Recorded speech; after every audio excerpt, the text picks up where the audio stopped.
Hello everyone, if you're new to my channel, consider liking and subscribing. It will make me feel wonderful if you do that. Thanks. By the way, I also have another Naruto and Luffy fanfiction channel. If you are interested, link is in the description. The beginnings of a future pirate king. What if Luffy was never entrusted to Garp, but instead raised by Whitebeard? Follow a different journey where Luffy grows up surrounded by one of the most legendary pirate crews in the world. Chaos, laughter, brotherhood, and belonging await, all while Luffy still dreams of becoming the king of the pirates. Big shout out to the warlords of this channel: Rodarius Jones, Native Warrior, Claude Lifrace, Neo Wesker 23, Derek Doughty, Zazu Saez, Abdul Raf Ali, N3WT, What If Lord, Black Money Young Leon, Garrick Russell, Case Clark, KSGPL4YZ, and Brian McKenzie. You know who you are. Want to stand among legends? Join the channel membership and show your support. Adios. You brat, you're good with your pipe, Garp said to Sabo, who pulled his pipe off his back to admire its craftsmanship. Damn straight I am. Sabo was a modest man except when talking about his pipe. He knew he was good at it and preferred it to any other weapon in the world. What about with a sword? Garp asked him, and Sabo had a bad feeling he knew where this was going. I'm not comfortable with how light they are, he said stupidly, but he meant it. Sabo liked how his pipe was heavy and strong. Sure, it was slow sometimes, but if he worked on it more and got stronger, his power would outweigh the problem. That's a problem, Garp said and turned away, leaving a very stunned Sabo on the deck. What's his problem? Ace said, leaning up against the railing, proudly showing off his new tattoo. What isn't his problem? This is Garp, remember? Sabo said to Ace, who nodded his head in agreement. Garp hadn't taken the tattoos very well and had shown the boys his anger through training. Luffy still out? Sabo asked worriedly. Like a light, Ace replied, frowning now. Luffy's tattoo had really bothered Garp, so the man had made it his mission to teach his grandson a lesson. It's not a bad tattoo, Ace said, happy with how Luffy's mark had turned out. Luffy had the signature Whitebeard pirate mark, but the one that Marco and many other members wore instead. Luffy's was dark blue for the cross and a blue and gold feather finishing it off. Ace was sure he added that for Marco to represent his bond with both his father and the one who loved him. It's a wonderful tattoo, but you do realize that we're so dead when we get back, Sabo said to Ace, who laughed loudly and waved his hand at his brother. Probably for a moment, really, but no longer than that, he said with a smirk, and Sabo raised a brow. You do realize this is Marco we're talking about. Overprotective. Let nothing happen to his precious Luffy or someone dies, Marco, Sabo said, clarifying up just how much danger they might actually be in. Yup, but we have something he doesn't, Ace said, and Sabo once again looked at Ace curiously. And that would be, he was confused. Luffy and his damned big eyes. You know, Marco can't resist those eyes, especially since we've been away from them for so long, Ace said matter-of-factly. Sabo wasn't sure so much though, and would prepare an emergency backup plan for when Ace's idea fell through. What island are we heading to next? To be honest, Ace was getting bored with the East Blue. Ever since they had left Dawn Island, nothing else seemed strong enough to catch their attention long. They knew that if none of this was interesting them any, then Luffy was probably bored out of his mind. Dunno, but I hope we'll be home soon, Sabo said to Ace, patting him on his bare shoulder before heading into the galley for food. A storm's coming, Ace said, looking at the sky, a sense of foreboding coming his way. Garp had decided that he had done a good job training his grandsons. Ace had a better control over his fire, and Luffy's skills using haki were almost too good. If only Luffy could remember to use his haki, then all would be perfect, but it seems as if his youngest grandchild's brain hadn't developed the memory section yet. Luffy would use and then forget to use haki, causing the older man to get frustrated with the child, who would only laugh at the old man. The boy Sabo had some skills with his pipe, but his lack of official training held him back. Garp knew a man who owned a dojo that owed him a favor, so being the wonderful man he was, decided to stop and give the man a visit. Unfortunately, they were pretty far away from said place, and Garp had yet to contact the man. Luffy had woken up as soon as food hit the table. He wasn't sure how strong the kid's senses were, but he might consider some sort of training for that. Gramps, if you don't start eating, Luffy will. Ace said, his mouth full and pointing his fork towards Garp's untouched food, reminding him that Luffy didn't care if you ate or not. If food was on your plate, it might as well be on his. Damn brat and his stretchy arms. Garp muttered, putting an arm around his plate, and started to dig in. Where we heading next? Luffy asked through a mouthful of meat. To visit an old friend, Garp said while eating more. What kind of friend? Sabo asked suspiciously, knowing that nothing good comes from anything this man does. An old friend. Garp repeated, causing Sabo to groan, knowing he wasn't getting any more information. Whatever. Hey Ace, wanna spar? Luffy asked excitedly, his plates piled to a descent level beside him. Nah, let's hit the sack early. Ace said, standing up, but Garp glared in his direction. Without doing any chores? He scolded, and Ace laughed. I'm a pirate. Ace smirked darkly at his grandfather. And I'm a marine. Get to work, brat, or do you plan to eat your dinner like a dog tomorrow, on the floor? Garp returned the dark smirk towards Ace. What do ya mean, old man? Ace would never eat off the floor, not now, not ever. Do you really trust him to do dishes and spare any? Garp asked, having had Luffy touch the kitchen once and watch it almost go up in accidental flames. I see the point, he said, and Garp laughed, glad to still have some control over the broths. When Ace said a storm was coming, he was right. The rain that fell that night was almost Grand Line worthy, and while Ace and Sabo were able to sleep through it, Luffy was wide awake. Rain like this made him miss home more and more. He loved his home. He loved his sea, the same sea he would someday rule if his dreams come true. Luffy could think of the times he would dance with Thatch in the rain, then be scolded by Marco when the thunder boomed across the sky. He remembered the times he would crawl into Marco's bed when he was first learning that lightning couldn't hurt him, or maybe it could. He didn't know. After all, Marco wouldn't let him out long enough to test it. I'm going to dance in the rain, he said to himself, standing up carefully so he didn't wake his brothers, but knowing their observation hockey, they'd be up soon enough to drag him back to bed. Luffy opened the door quietly and breathed in the familiar scent of rain and sea, and how his heart grew with the love he had for them both. Too bad this stupid boat doesn't have a good figurehead. Luffy grumbled to himself, hating this metal boat more and more. Twirling on his tiptoes, Luffy felt the rain hit his skin and drip off. He had never seen a storm like this in his time in the East Blue, so he would take advantage of it now while he could. Humming a tune to himself, he closed his eyes and continued to twirl around in the rain. Luffy had never danced before, but did his best all the same. The waves crashed against the ship, warning him to get cover, but he ignored them, not afraid of their roars. The black of the night mixed with the gray of the sky, which hid the moon and stars, but Luffy felt them even if he couldn't see them. He wondered what Marco was doing with now, what Pops and Thatch were doing. Were they having a party? Was it raining with them as well? Luffy was so caught up in his thoughts he didn't hear the door open. Oi brat, what are you doing out of bed? A marine grunt said to Luffy, startling him, causing him to lose his balance and slip. Oi! The man grunted, rushing forward to grab Luffy as he fell over the railing into the water. Doors slamming open and screams of his name were the last thing Luffy heard as the darkness filled his vision and his strength left him. When Luffy opened his eyes again, he was actually surprised he wasn't dead.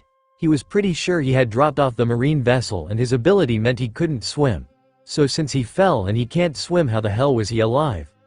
So you're awake? A voice said. A girl stood before him, her hand on her hip and staring at him funny.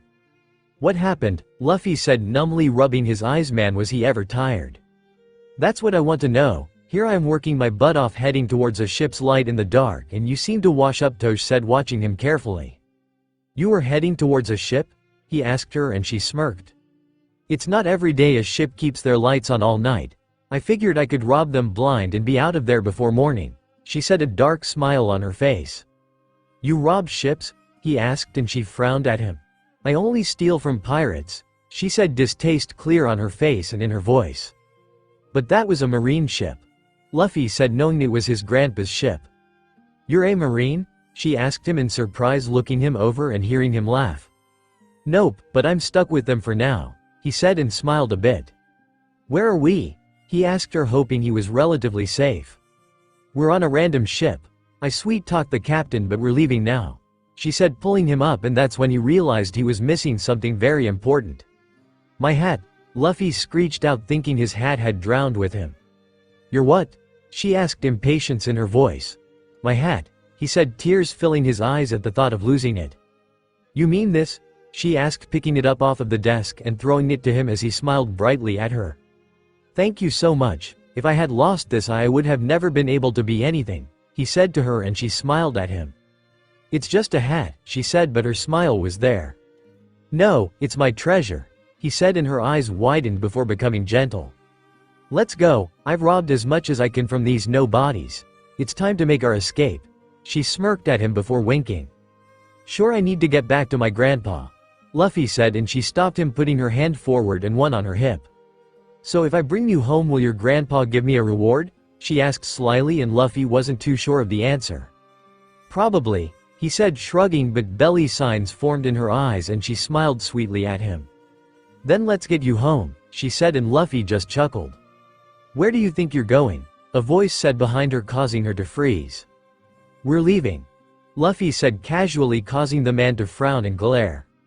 With what ship, kid? He laughed, and Luffy smiled. Not a ship, dummy, a boat will do just fine, he said, missing the intended sarcasm. Not with that bag, you're not, he shouted, and went to hit Luffy with his sword, only for the boy to bend backwards and forwards as the blade went past him each and every time. How the heck? The man said, and Luffy lifted his leg, kicking the man in the chest. You're boring, Luffy said, coldly, ice in his voice while his hat overshadowed his eyes, giving him an almost demonic look. The girl stood there stunned as Luffy finally grabbed her hand, pulling her forward. You said we need to go, right? He said, impatience clear in his voice as she nodded her head stiffly and followed him to the deck. That boat will do fine, she said, pulling herself together, and he wasted no time helping her unlatch one from the ship, causing it to fall into the water. Luffy and the girl wasted no time jumping onto the boat, and the girl got the sails up, catching the wind as they took off. Where would your grandpa be? The girl asked him after they had calmed down from their adventure. He said he was heading to an island, but I don't know what one, Luffy said, remembering dinner and that he was actually very hungry. How long was I out? He said, dropping his head on the boat's railing and his hands dangled into the water. I don't know, maybe 12 hours. She said, remembering all the fast talk she had to do after rescuing him. My brothers are probably worried about me, he said softly, but the girl heard him. You have brothers? She asked, and he nodded. Lots of brothers, was all he said, but she smiled at him sweetly. We'll be at an island in an hour, why don't you rest for a bit? I'll let you know when we're there, she said, leaning back on the boat and resting her eyes. Sure, Gramps might be there, he said, closing his eyes and taking in the sun rays, drifting back to sleep. When Luffy opened his eyes again, the girl was staring at him.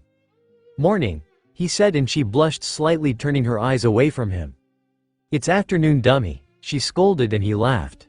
We're almost there. She pointed to an island in the direction they were headed. Maybe Gramps will be there, he said hopefully.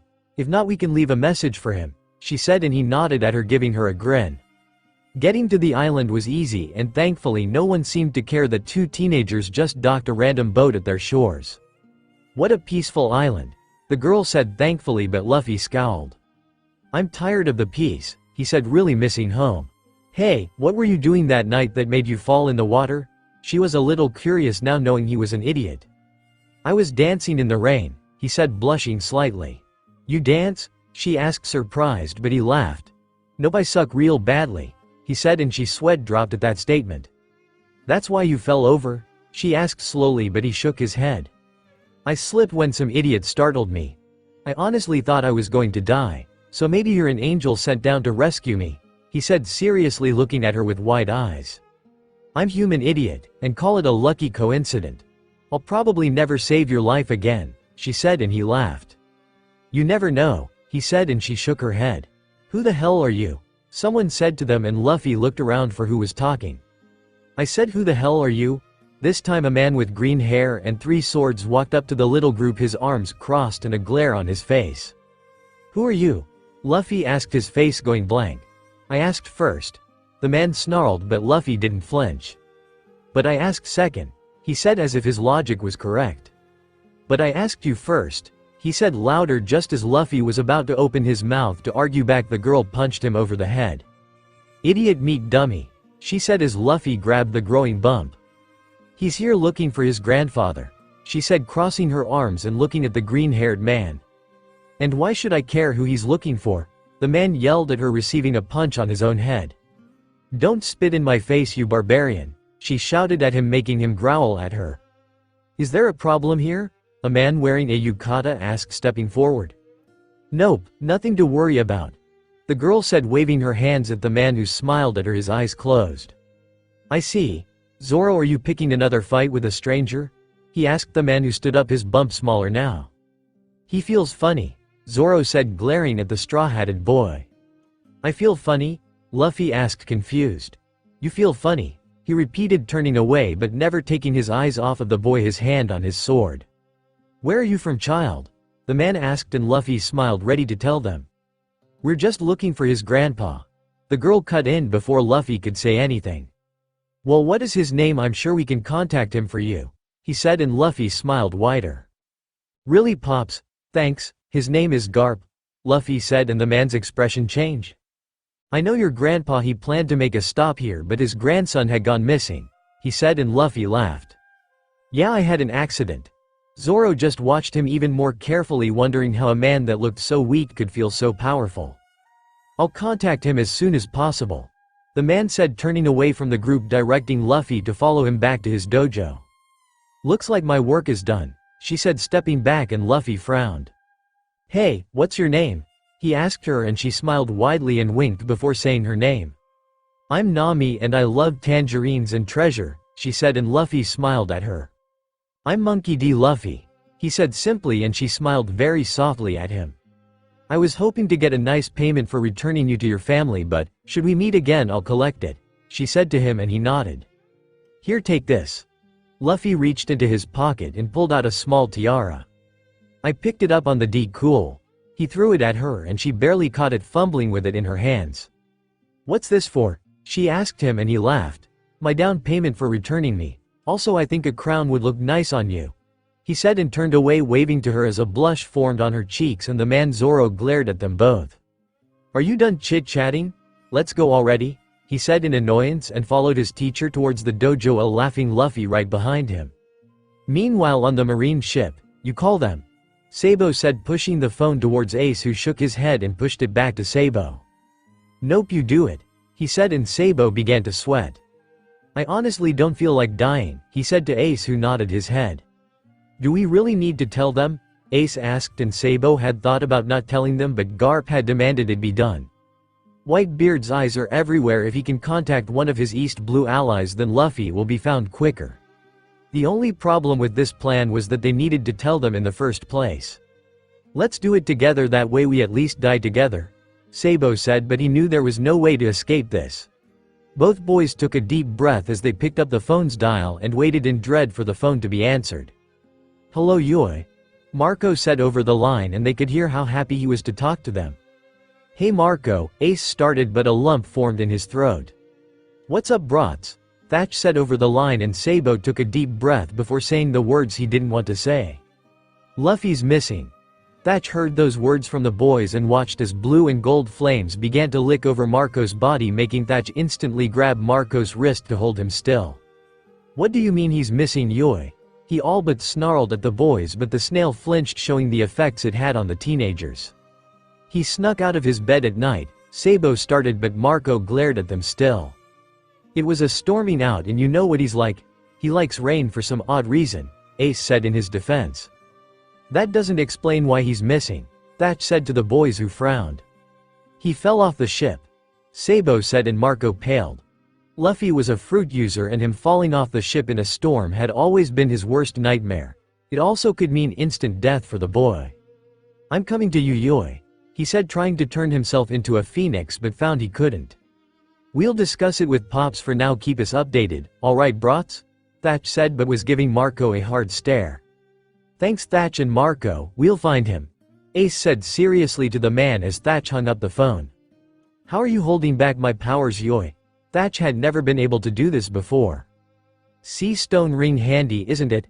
He said coldly to his best friend. For me, who's not a fruit user, it is nothing but decoration, but it can stunt you guys even for a moment, he said, but continued to hold his friend. Let me go, Thatch Yui, he said to the man, but Thatch refused. If you show up in the East Blue, things will go bad. You're a commander of the White-Beard Pirates, Marco. If word gets out you're in the calmest sea looking for a child, the attention will be turned onto Luffy. Do we really want our little brat to have a bounty on his head this early in his life? What about Ace and Sabo? What will happen to them if the Marines turn their attention onto them? Thatch was never good at being the voice of reason. That was Marco's job, but there was no way in hell he was letting his brother go and mess up that royally. Then what should we do? You can't expect me to sit by while Luffy is missing Yoi. He snapped at Thatch, who glared angrily at Marco. The highest bounty in the East Blue is around 15 million, and that's only because the man with that bounty was under Roger's command. Luffy is strong enough to take on pirates here in the New World, not beat them but take them on. Have faith in our brother, remember? Thatch said to Marco, hoping to get the man calmed down. He fell into the ocean, Thatch. You know he can't swim, Yoi. Marco argued, and Thatch groaned in anger. Then what good would you be?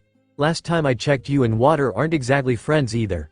Thatch was having just about enough of this. What is wrong, my sons? Pops asked as the two men finally stood before him. Luffy is missing Yoi, Marco said, and Pops felt the same worry and protectiveness in his chest that any of them felt. Did Ace and Sabo call you? He needed to know where the information had come from because those words had caused many of the siblings around them to become fidgety. Yes, they say he fell overboard in a storm. Thatch said, his hand still on Marco's wrist. Let me go to the East Blue, Pops. I can find him faster from the air, Yoi. Thatch's brow twitched in anger. Did you not hear a damn thing I just said to you? Thatch knew that whenever Luffy was involved, Marco lost his usage of common sense. However, he didn't think it was this bad. Yes, I heard you, but I'll be discreet. I'll stay high so no one will see me, Yoi, he argued, and Pops listened quietly. You don't think people aren't going to notice a freaking blue phoenix flying in the sky? Thatch was getting pissed off now. Let me go, Pops, Thatch said, turning away from Marco and looking at his father. Because I'm not a fruit user, the Marines don't usually take me seriously until they're dead. I can keep a lower profile and find him faster that way, Thatch said, and Pops nodded. Ace and Sabo will be looking for your brother as well, and Garp has many good connections in the East as well as I. We need to remain calm and wait for more information before I send anyone to the East Blue, Pops said in finality. But Pops, if we wait, who knows what will? Marco started but was cut off by his father. If he wishes to be a captain of his own, then there will be times when he will disappear from us. We as a crew cannot sail over every sea each and every time he has a problem or goes missing. Ace and Sabo are growing as well, Marco. Let this be a test for them to see how they can handle this situation. We will step in should we need to, but let us allow them to grow and learn. He too was worried for his youngest son, but he knew the dangers of the sea. He knew that when Luffy became his own pirate, the boy wouldn't want them to step in every time he had a problem or a battle. If they did, the child may grow to resent them for it, and that would hurt Marco more than him worrying from a distance. So I am to sit back and do nothing, Yoi? Marco asked sadly, and Pops felt sorrow for his eldest. Have faith, my son, have faith. Back with Luffy. So why do you have 3 swords? Luffy asked Zoro, who frowned at him and touched his sword's hilt. Because that's how I fight, he said simply, and Luffy nodded his head, probably not understanding anything. But why 3? He asked again, proving that point, and Zoro felt his patience wearing thin. Because I'm better at using 3, he shouted at the boy, who laughed, putting his hands behind his head. Sure, Luffy said, simply looking around the dojo. Where's your family? Do they live here too? Luffy asked, and Zoro closed his eyes in annoyance. I don't have any family, Zoro said simply, and Luffy frowned. That's sad, it must be lonely. Luffy's eyes darkened at the idea of being alone, and Zoro noticed this greatly. It's not that lonely, I'm training to be the best, he said, hoping to bring back that smile even if it annoyed him. What's the point in being the best if you have no one to share it with? Luffy asked, looking into the distance, and for once Zoro was silent, as yet again this child had surprised him. I don't need anyone, I'm stronger than that, he said, looking off into the distance, but Luffy wasn't taking any of it. And that's why you're weak, he said, standing up and looking around with bored eyes. Isn't there anything we can do around here? He asked, and Zoro pulled his sword out of his sheath. Fight me. Luffy raised a brow in confusion. He didn't exactly like swords since they could hurt him, but Uncle Haki used his sword on him often during that week. Why should I? Luffy asked in interest. No one calls me weak and gets away with it, Zoro growled at him as he tied a bandana over his head and Luffy chuckled. Then get stronger, Luffy said, smirking at the teenager and coating his arms in haki. What's that on your hands? Zoro asked him but didn't remove his eyes away from Luffy. Haki, Luffy said simply and jumped towards Zoro ready to punch him hard. Zoro blocked the punch with his sword but Luffy's strength made it shake in his hands. You're a lot stronger than you look, Zoro said through gritted teeth, trying to push Luffy backwards. You too, Luffy agreed, but he had a large feral grin on his face. Zoro finally pushed Luffy back and swung his sword over the boy's head, but Luffy ducked and aimed a kick at the swordsman's knee. You need to be faster if you want to catch me, Luffy laughed as Zoro realized where the kick was heading, causing him to bring his second sword into battle. Zoro, using his second blade, caught Luffy's foot, twisting him away from his knee, and sliced with his other blade, making Luffy jump back to avoid the blade. That's better, Luffy cheered, but bent his body to hit Zoro in the chest. The man brought his swords up and blocked the punch. Both men glared at each other, but there was no malice in their eyes, just pure primal fun. What are you? Zoro asked the boy, who grinned widely. I'm a rubber man, he said. They continued to fight like that until the teenagers were flat on TT, smiles on their faces for having so much fun. Luffy hadn't fought like that in a long time, so he enjoyed the challenge Zoro had given him. I like you, Luffy said happily, taking deep breaths, trying to cool himself down. I've never fought like that before, Zoro said, eyeing the boy once again. When we first met you said I felt funny. What did you mean by that? Luffy asked, turning his head towards Zoro, who looked at the sky. I've never met anyone like you before. You look so weak but you radiate power, it's very contradicting. Even now I'm not sure whether or not I should like you or not, he said, and Luffy smiled softly. You said you want to be the best, he said, and Zoro gave a grin. I will be the greatest swordsman in this world, he said, believing in himself completely. The greatest, huh? You'll have to be super strong to get that title. Luffy smiled, thinking of his uncle Haki. There's a man I will surpass even if it kills me. Luffy looked at Zoro with a hard stare. There are many great swordsmen in this world and many of them are stronger than you, Luffy said, thinking of Vista, Thatch, and yet again his uncle. Then I'll surpass them one by one until I get to the top, Zoro said, and Luffy smiled, his eyes bright. I've decided, Luffy said, looking at the clouds passing by, making Zoro grunt in confusion. You're going to join my crew, Luffy said with confidence, and Zoro gave the kid a weird look.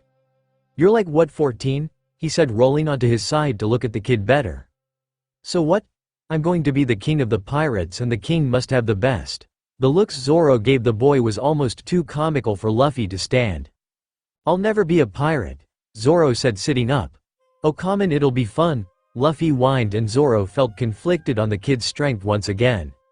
Where did you learn to become that strong? He decided to ask, and Luffy smiled once more. Training with my brothers, he said, and Zoro raised a brow.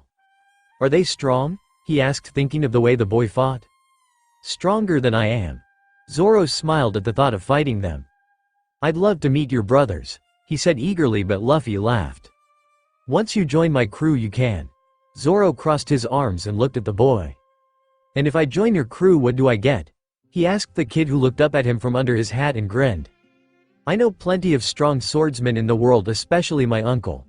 Join me and I can guarantee someday you'll be able to beat them all, Luffy said, and Zoro smirked at the thought.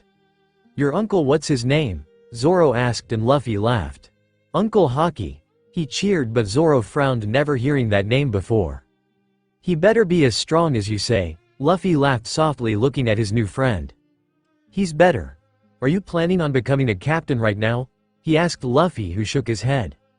Right now I'm already a part of a crew, but when I turn 17 I'll meet you here and we'll set sail. Zoro looked down at the kid. What crew are you on?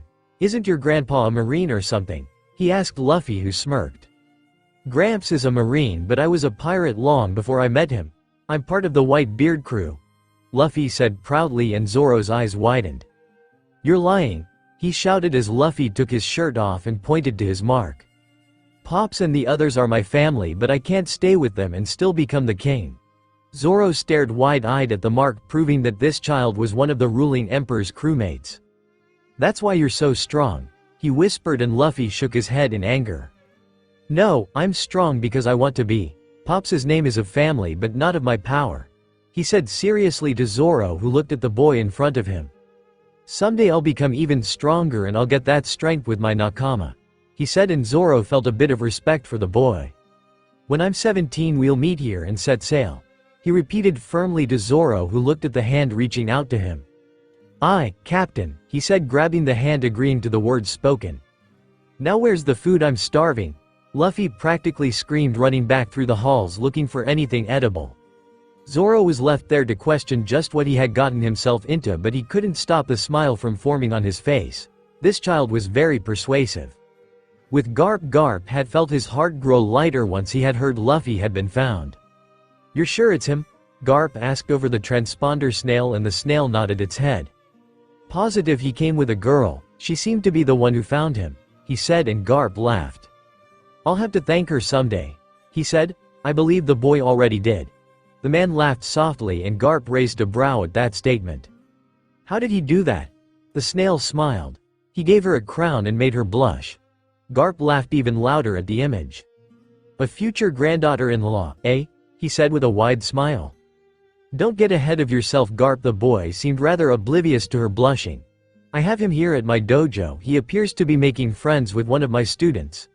The man was actually grateful that Zoro was making a friend. Ever since his daughter had died, Zoro had become more and more closed off from everyone around him. Luffy's good at that, Garp said, thinking of Ace and Sabo. How long until you arrive, Garp? He asked, and Garp sighed. Probably not until tomorrow evening. My other brats have vanished as well in search of their brother. Garp sighed, annoyed that they had grabbed the closest ship they could and took off quickly, muttering about not wanting to die by a mother hen. I see, so you were able to lose all of your grandchildren in the East Blue? The man joked, and Garp scowled. They never would have stayed on here for long anyways, they're rebellious little brats, he said, and laughed. Then I shall see you soon, he said, and hung the phone up. Garp sighed and pulled out his other phone to call the brats back. What is it? Ace answered quickly. Your brother has been found, Garp said, and the snail gave their startled reactions. Where is he? Sabo asked, taking the phone from Ace. Come back to the ship, we're heading his way, Garp said, and the phone nodded its head. Got it, we're on our way. The line went silent and the snail fell asleep. You better still be there when we arrive, Luffy, Garp said into the dark, knowing how impatient the kid could be, especially if he's already gotten what he wanted from somewhere. All we need right now is your damned family in the East Blue, Brad, so don't move anywhere, Garp said sarcastically, and grabbed a bottle of liquor since he felt it was going to be a long night. So why were you coming to this island, Luffy? Zoro asked the kid, who shrugged. Gramps decides where to go and I usually don't have any choice, Luffy replied simply. But you're not from the East Blue? He asked him, and Luffy shook his head. This is the first time I've ever been away from home. Luffy's eyes glazed over, thinking of home. What's it like, your home? Zoro asked him. They were both sitting on the grass drinking some juice, a towel around both their necks from another spar. I can't really describe it, he said, trying to think of how to describe the new world. Nothing really stays the same back home. You need to be strong to live. I was lucky and have really strong brothers and a super strong father, so I was always protected. Luffy finished, hoping that made any sense. That's why you're so much stronger even if you look like a brat, Zoro joked, and Luffy laughed. Sure, why not? He agreed, and a peaceful silence fell between them. Are you going to stick around here and wait for your grandfather? Zoro asked Luffy, who just laughed. Who knows, it's kind of fun being away from them. I've never really had any friends outside my family before, so this is fun, he said, giving Zoro a toothy grin that made the teenager smile. I would have thought you'd have lots of friends, Zoro said to Luffy, who dropped his smile even slightly. People don't like those who are strong. Even as a kid I've always been a bit stronger than normal kids, so no one wanted to play with me, Luffy said sadly before looking up at Zoro. We're friends, right? He asked, hesitation in his voice. You first asked me to join your crew and now you're asking if we're friends? Zoro scoffed, looking at Luffy. Of course we're friends, idiot. I wouldn't have agreed to join if I wasn't your friend. Also, I'm not afraid of you and your strength, he said, looking away, leaving Luffy to feel light-hearted and happy. Don't you have any friends here? He asked, realizing that Zoro had only spent time with him. Once, but not anymore, he said softly, thinking back on his rival and closest friend while Luffy frowned. That's sad, he said, but smiled once again. You have me now though, so we're not alone. Zoro just shook his head but returned the smile. Right, sure, he said as both enjoyed the sun with Garp. Where are you brats? He yelled over the transponder snail, annoyed that they should have been there by now but weren't. Ace got hungry. Sabo sighed, but he too was hungry, and when AD gets hungry nothing gets in the way of them and their food, not even a missing brother. You were supposed to be here 5 hours ago, kid. Garp yelled again and Sabo sighed once more. We're at the Bharati, can't you just pick Luffy up and come here? Sabo asked, annoyed as Ace stuffed his face, wasting all the money they had on them. It would be faster for me to come straight to you. I had planned to stop off at the island where Luffy is to get you properly trained in using a sword, but that will have to wait. I'll call the man and have him get Luffy to come to us, Garp said, and Sabo frowned. You do realize Luffy has no sense of direction and I hate swords. I'm happy with my pipe, thank you very much, Sabo said to Garp, who just laughed. Well, we'll train you in the use of the sword another time, I guess, he said, and Sabo felt his brow twitch in annoyance. When Garp hung up on the brats, he called the dojo keeper to tell him his plan. With Ace and Sabo, Ace was stuffing his face. Sure, he felt bad about not rushing to get Luffy, but he figured that since Luffy has been found and safe, he can take a deep breath. All the stress since Luffy disappeared had really caused him to worry. When Ace gets worried, he forgets to eat, and now that he isn't as worried, he wants as much food as possible. This food is so good, he said happily between mouthfuls as Sabo just gave him a look. Yeah, and it cost us a lot too, bastard. He pouted, and Ace smiled as he continued to eat. It's a nice place here, Ace complimented, and Sabo sighed. We should be going after Luffy, not sitting here eating. He glared at Ace, who began to swear. I don't know about you, but Marco's anger was enough to build an appetite. I'm starving, Sabo. Sabo had every thought to flip the table and drag Ace back to the mini-boat they had stolen from their grandfather.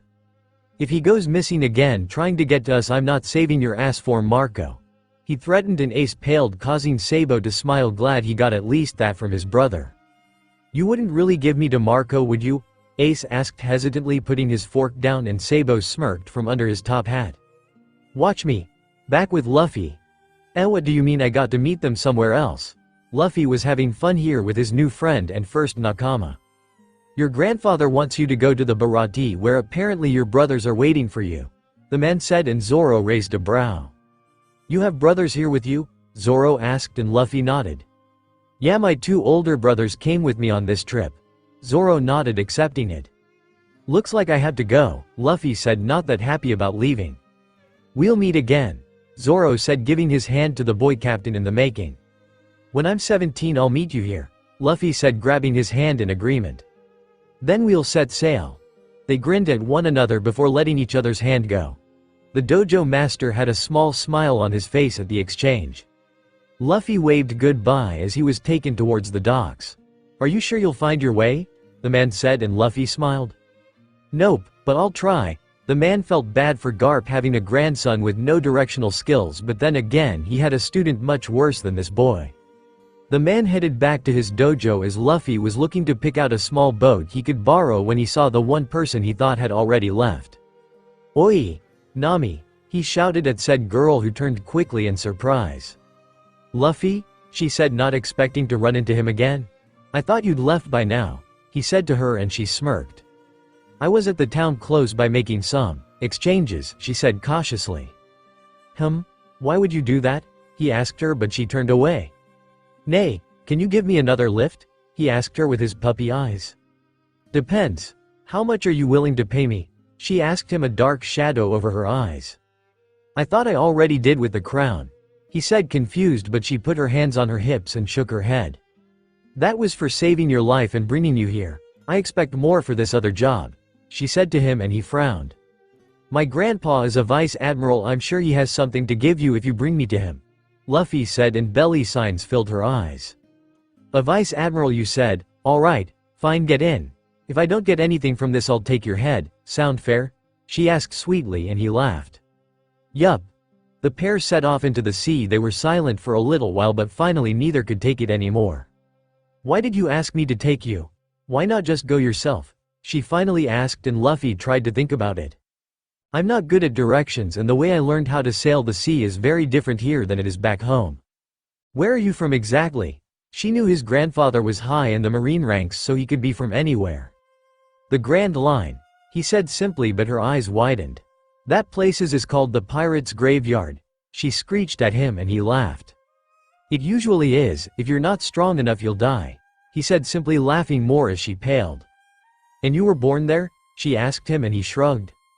I actually don't know where I was born, I just know I've been there my whole life. She frowned at him, realizing that he had probably been a traveler his whole life. So where are we going, Captain? She said sarcastically to lighten the mood, but his eyes lightened in a way she didn't think they could. The Bharati is where my Gramps will be, he said, and she nodded. You're lucky I know where that is. That restaurant is from my home island, she said, looking out over the water, and he grinned. Maybe you can show me around. He laughed, but she glared at him. You stay away from there. He stopped laughing to finally look at her. Nami, he said, and she looked away from him. Stay away, please, she said, and he said nothing. Why do you like money so much? He asked her after a while's time. That's a secret, but with money you can buy anything and everything, she said, and he watched her closely.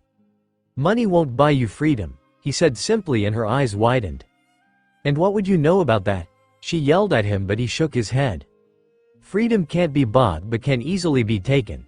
I hate people who take freedom, he said. She just stared blankly at him, her hand resting on her shoulder that was covered by her t-shirt. Spoken like a true Marine, she smiled, and he shook his head. I'm not going to be a Marine. I'm going to be the king of the... He began to shout, but she stood up in the boat, a smile on her face. It's the Bharati. She pointed out in the distance a large fish-shaped ship, and Luffy forgot what he was even talking about as he smiled at the place. My brothers are there, he said, and she looked at him. How do you know? She asked him seriously. I can feel them. He closed his eyes and could sense the familiarity of his big brothers. What, how? She couldn't feel anything but the wind and the sea. My brothers and I have been training in observation. I'm not that fantastic at it yet, but I am getting there, he said, happy to talk about his training. You can sense your brothers a wide space away but can't navigate at all. She scoffed at him, making him cross his arms and pout. Like I said, the East Blue has different tides and feeling to it than back home, he said, making her laugh. I have a feeling you'd still get lost back there as well. She smiled at him, and he smiled back. That's why you'll navigate for me when I'm older, he said, simply, shocking her, then making her angry. Look, just because I'm helping you doesn't mean I'll be your navigator, she said, a hint of anger in her voice. But you're good at navigating, right? He asked her, and she folded her arms and smirked. The best you'll ever meet, she said proudly, and he nodded. Then that's proof you're the only one I want to navigate my ship, he said, and her brow twitched. Stupid, you're just a kid, come back later and ask, she said, not really meaning it, but it was a promise made in his mind. Fine, I will. She didn't take him seriously though. Oi, is that Luffy? A boy in a top hat said once they got close enough to the Bharati. Who's that idiot? Nami asked, and Luffy smiled. That's my big brother, he whispered, and she rolled her eyes. Figures. But she was smiling as well. When they got to the Bharati, Sabo helped pull Luffy out from the boat. Nami jumped out on her own and smiled at them. Ace had decided to join them since Sabo had already paid the bill. Looks like this is goodbye again, she said to Luffy, who nodded. Only for a while, I'll be back, he said, and Sabo looked between them, then at Ace, who wasn't smiling anymore. Garp was late as ever, so Luffy nudged Sabo to empty out the rest of his wallet for the lady, who grinned wickedly while the blonde brother growled at them both. Nami, I'll be back when I'm 17, wait for me until then, he shouted at her, who just rolled her eyes. No guarantees, kid. And she waved before jumping back down into the boat and setting sail, a warm feeling in her chest. Sue, mind telling me who that was? Ace asked, still shocked that Luffy was even talking to a girl. That's Nami, and she's going to join my crew, Luffy said, walking into the restaurant. Since when have you been thinking of a crew? Sabo asked, worried about how the others would take the knowledge back home. Since I met Zoro, he said, and both raised a brow. Since you met who? Ace asked, never hearing that name before. Zoro, my best friend and first crewmate, he said with a wide grin that his brothers didn't share. Sounds like you had an adventure. A loud booming voice said above him before a fist crashed into Luffy's skull. "Damn it, Grandpa!" Luffy said, grabbing his head in agony before Garp brought his fist down onto Ace and Sabo's head as well. "What the hell, Gramps?" Ace yelled at the man who glared at them. "You boys think you can do whatever you please?" he asked them, looking rather scary at that moment. "We're sorry," Luffy said to the man who glared at him. "And you, if you ever pull a stunt like that again, I'll tie you to the bed at night," he said, and Luffy gulped, looking up at his grandpa. "We almost had your damn family here in the East, brat," Garp said in anger, and Luffy looked confused. "Pops, why would they come here?" he asked, thinking of how boring this sea had been until he met his friends. "To look for you. We kinda told Marco and Thatch you were missing," they said, and Luffy paled. "I'm dead, aren't I?" Luffy asked in a quiet voice. "Sorry, little brother, but this one is on you," Sabo said, knowing that they would need to get in touch with the family once more. "If you guys are done shouting, are you going to actually order something? Shitty customers?" A man in a polished suit and blonde hair and swirly eyebrows, though one of his eyes was covered by his hair, asked them, a tray in his hand filled with glasses of water. "Ace and I already ate," Sabo said, glaring at Ace, who smiled. "I want meat," Luffy shouted as the waiter wrote down the order. "And you?" he asked, pointing to the old man. "Same thing," he said, and the man began to leave. "Nay, you didn't give us your name," Luffy shouted back at him, and he turned, rolling his eyes but smiled. "I'm Sanji and welcome to the Bharati, your shitty brat." A 5-year-old Luffy was just waking up from a nap when his stomach demanded him to find his big brother instantly to get his afternoon snack. Wandering the ship's deck, he found his brother staring out over the ocean's waves, a small gentle smile on his face and a dreamy look in his eyes. "Thatchy food?" Luffy demanded, pulling on the man's white pressed coat, making the man turn his brown eyes down to the little boy. "Did you have a good rest, Lou?" Thatch asked the boy, picking him up and sitting him on the railing. "MN, I dreamt that Ma was secretly a pineapple," Luffy said happily, making the man laugh loudly. "You never know, kid, he just might be," Thatch said, trying to hold back more laughter as Luffy's eyes widened. "We need to tell him then," Luffy said, seriously worried that Marco didn't know he was actually a living pineapple. "I think he's fine, kid," Thatch chuckled as Luffy began to pout. "Stingy." Luffy looked up at Thatch, who was looking back at the sea. "What cha thinking about?" Luffy asked him, and Thatch smiled once again. "Nay, Lou, have you ever heard of the All Blue? So how was your adventure?" Garp asked the kid, who was stuffing his face with meat, happy to have such good food around him. It was fun," he said happily, thinking of Zoro and Nami.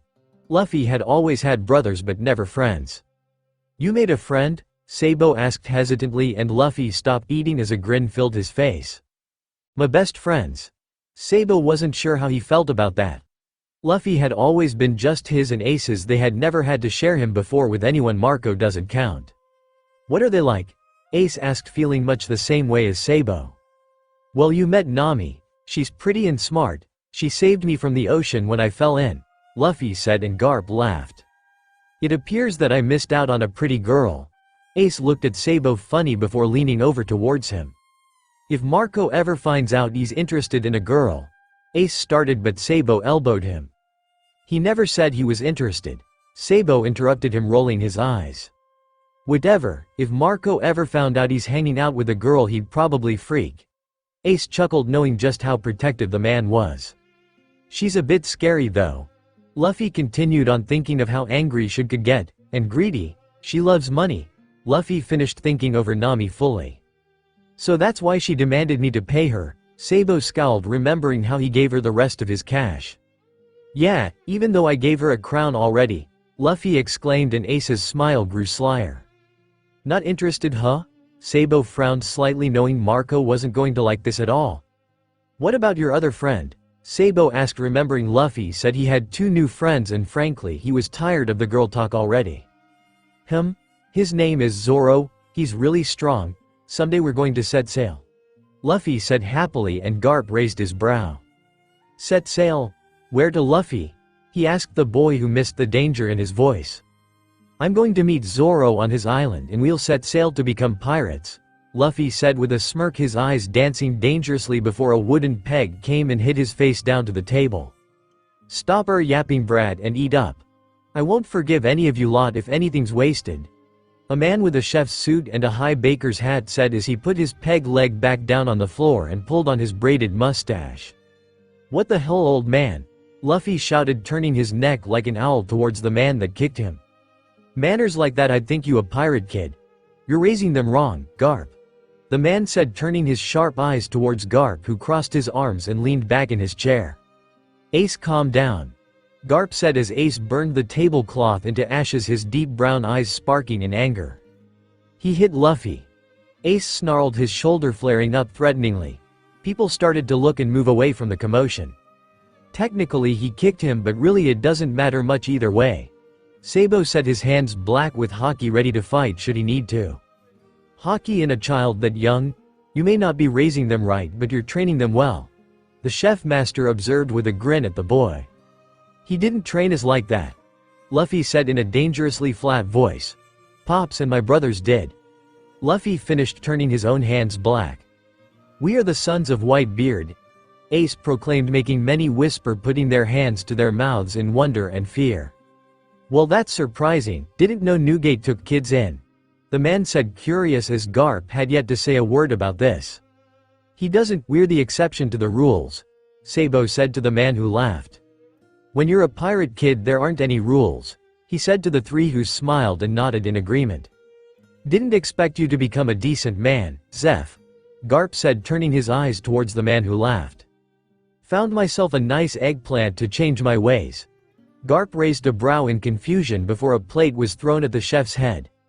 Zeph closed his eyes and dodged the plate, and struck with awe. Ace didn't move, causing the plate to hit the fire user in the face before breaking on the floor. "You burned down the tablecloth," Sanji said, returning to the table. "It was an accident," Sabo said, putting his hands up in front of him in defense. "This won't be," Ace snarled, lifting his fist back ready to burn the blonde up. "Cool it, kid," Zeph said, kicking Ace in the chest, knocking him back into his chair. "That cloth cost a lot of cash, and I even hand-picked it out myself, you shitty customer," Sanji said, kicking the now sitting Ace across the head only for his foot to go through. "What the?" Sanji said, losing his footing as Ace brought his hand up, grabbed the kid's leg and pulled him forward as he lost his footing, hitting the floor with a thud. "A logia, I expected as much with those flames," Zeph said, eyeing Ace now, who glared at the blonde that was glaring right back. "Mind explaining what a logia is, you shitty old man?" Sanji asked as he stood up, glaring daggers at Ace while Luffy laughed.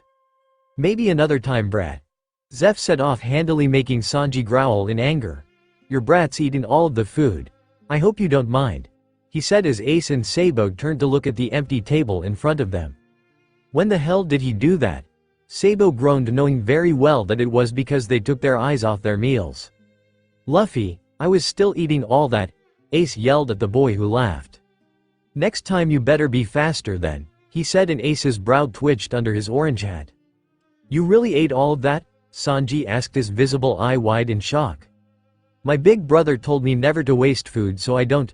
Luffy shrugged, and Sanji felt a smile come to his face.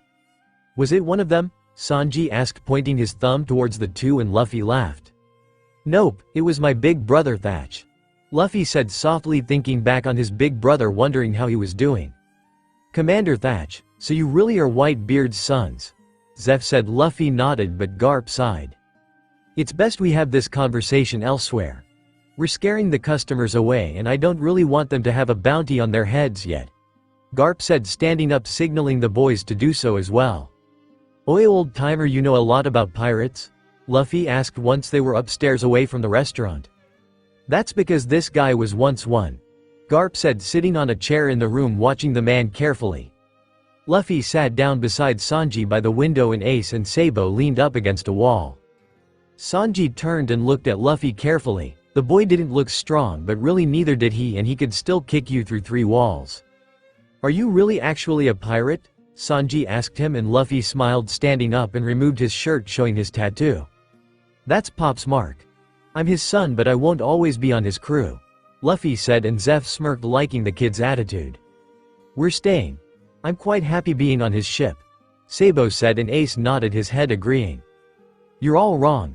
I'm going to find Marines," Garp shouted at them, and they shouted their disagreements right back.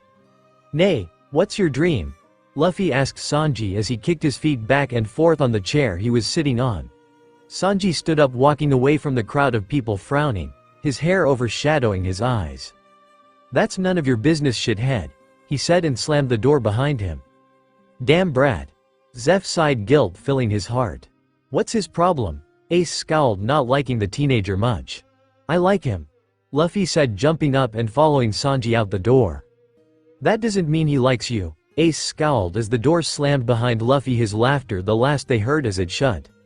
"He's not going to leave the kid be, is he?" Zeph asked, and Sabo sighed. "Once Luffy decides something, his stubbornness rivals one of the emperor's," Sabo sighed. "Good, the eggplant needs that," Zeph said softly, watching the door, and Garp's eyes softened at those words, knowing how children can change a man. Luffy chased Sanji to the restaurant's railing where the blonde was leaning over and smoking a cigarette. "Should you really be smoking?" Luffy asked Sanji, who nearly dropped his smoke in surprise. "Shut up. You scared me, shitty bastard." He scowled, gaining control of himself, and began inhaling in smoke and letting it out. "Sorry, but I heard smoking's bad for you," Luffy said, simply remembering what others have told him. "Yeah, well, who cares? It relaxes me," Sanji said, ignoring the light filling Luffy's eyes. "So smoking is good then?" he asked curiously with excitement, and Sanji felt a sweat drop on his head. "Well, probably not," he said, and Luffy tried to think about it. "I'll ask Marco later if it would be okay or not," Luffy said, making a mental note, or at least trying to. There was a moment of silence between them as they looked over the sea. "You never did tell me what your dream was," Luffy said to him, and Sanji sighed loudly. "I said it wasn't any of your business," he said angrily to the boy, who shook his head. "Of course it's my business," Luffy replied with a bit of heat. "And why is that?" Sanji said, turning towards him. "I have my reasons," Luffy said, crossing his arms and smirking at Sanji, who frowned, taking another drag on his smoke. "Shitty brat." Sanji smirked back at him before watching the waves crash against the ship in silence once again. "I wish I knew how to fish properly," Luffy complained, watching a fish jump out of the water, causing Sanji to laugh. "Maybe if you ask that shitty chef he might teach you," Sanji snickered to Luffy, who pouted. "My brother Thatch said that only special fish can be caught in places, so there's so much food I've missed out on," Luffy said dramatically to Sanji, who smiled. "I wish I could try all the fish in one spot instead of having to wonder what they might taste like," he sighed, flopping his upper body over the railing, causing his straw hat to fall down his back. "Do you only ever think about food?" Sanji asked in wonder, but smiled at the kid, who pulled himself together. "I think of other things like, well, it doesn't matter." Luffy pouted, puffing his cheeks out, causing Sanji to smirk. "Point proven," he said sarcastically. "Nay," Sanji said, looking back over the water, catching Luffy's attention before turning to look at the straw-hatted boy with a wide smile. "Have you ever heard of the All Blue? Have you ever heard of the All Blue?" Sanji asked Luffy, who pushed himself onto the railing and crossed his legs, looking towards Sanji and smiling. "Not really, my brother said it was a rumor but not an actual place," Luffy said, and Sanji shook his head. "It's a real place. I can feel it in my soul," Sanji said, his smile soft now as he looked out over the sea. "What is the All Blue then?" Luffy asked him, and Sanji's eyes brightened and his smile grew. Sanji took a drag on his cigarette and let it go before began his tale to the straw-hatted kid. Luffy listened to every detail given, since it was more of a story than what Thatch had said. "The All Blue is every chef's dream. A place where all fish meet," he said happily, almost dreamily, and Luffy smiled at him, looking Sanji over closely. "Let's be friends," Luffy said seriously to Sanji, who gave a weird frown. "You're not a lady," he said, and Luffy almost fell off of the railing. "Of course I'm not," Luffy said, annoyed. "Fine," Sanji agreed, but tried to keep his smile off his face. From the window above, Ace was annoyed. Luffy was making friends right, left and center. It's not like he didn't want Luffy to make friends, it felt weird. Luffy, who would normally follow him and Sabo around, was starting to distance himself away, and it hurt a little for them. Ace also didn't like that blonde guy quite yet after the stunt he pulled with his kicks. Ace felt he would need to test him before he chose to trust the man. "It's rare to see my eggplant that happy," Zeph said, watching Sanji and Luffy talk, but a smile was on his face. "Luffy has that way with people," Sabo said, knowing from personal experience. He must get it from me. Garp laughed as Ace and Sabo side-eyed him, giving the old man a weird look. I highly doubt it, Garp. Zeph said, rubbing the back of his head, leaving the room and its occupants behind. Why are we still here, Gramps? Ace asked Garp, who sighed. It's been a long day, let us stay the night, then we'll leave in the morning, he said, not answering Ace's question, causing the teenager to scowl. Fine, but we're leaving the moment the sun rises, he said, storming out of the room, leaving a very confused Sabo there, wondering why Ace was so angry. Sanji liked having a person who didn't laugh at his dream around. This kid had accepted him and his dream without any laughter or name-calling. Sanji felt happy to be with this kid, even if he'd never admitted, but his duties to the restaurant came first. Sanji did try to get away from the boy, only to have him follow Sanji into the kitchen and watch him work. You're a really good chef, aren't ya? Luffy asked, and Sanji smirked as the meal he was preparing caught flames. Damn straight I am. Someday I'll be the best chef this world will ever see, he said cockily, and Luffy laughed. Did you make our meals before? Luffy was curious, since the food he ate was absolutely delicious. I did, that's why I'm glad you ate it all. Sanji remembered how the kid ate every piece of food on the table, barely leaving the bones behind. I will never waste food. Thatch said that food is important on a ship, since out on the open waters anything can happen. Luffy said, repeating after his older brother and the chefs that helped him back home. Your brother sounds smart. Having no food and being away from anything and everything is the most painful thing to happen to someone, Sanji said, dazing off into the distance as he flipped the meal, added some sauce and put it onto plates for the customers. Thatch would like you, Luffy said with a wide smile on his face. Help me carry these out, Sanji said, but put out his hand to stop the boy quickly as drool began to form at the corners of his mouth. Without eating any of it, please, shithead, Sanji said, glaring at Luffy, who groaned. Taking a few plates, Luffy helped carry the food to the tables as carefully as possible, since Sanji threatened their friendship should he drop a single plate. Luffy was never one for chores, in fact he hated them greatly, but if he was asked by a friend he would do anything, and surprisingly he was having fun with Sanji. He was watching the guy flirt with girls and even threatening the men, but never once did he give a bad meal, even if he didn't like you. Luffy respected that about his new friend. Even if he had his own ideas about you, he still gave you the proper food and the best service. Luffy had decided long before that Sanji would be his chef. Now it was confirmed. They passed the day away like this until the evening, where both boys were dead tired. Surprisingly, you were a great help today, Sanji said, sitting in a chair having a cigarette. It was a lot more fun than I thought it would be. Luffy agreed, but he knew it wasn't the chore that was fun, it was being with his friend. You boys did well today, Zeph said, placing some dishes in front of the boys. Here, eat, he said, and Luffy's eyes widened with excitement at the food in front of him. Thanks, Pops, he said before digging in. Sanji was watching the older man carefully. You're being nice, you shitty old geezer, he said, and Zeph laughed. You boys worked hard and the customers were satisfied, so I'm rewarding you. Here.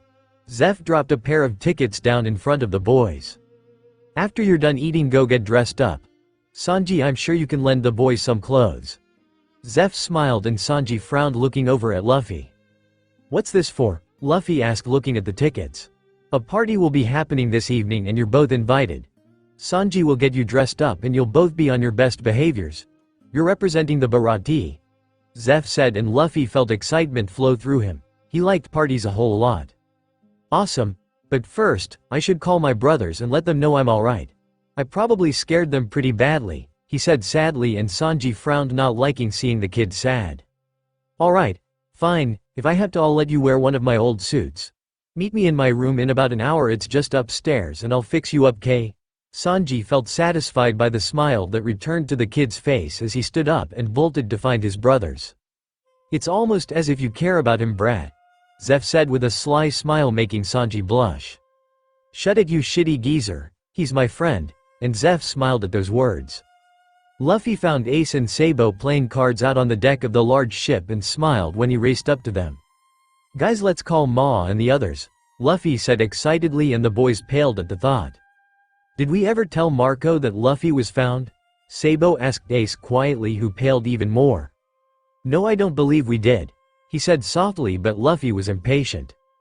Come on guys, hurry up, he said, grabbing Sabo's bag and pulling the transponder snail from inside it.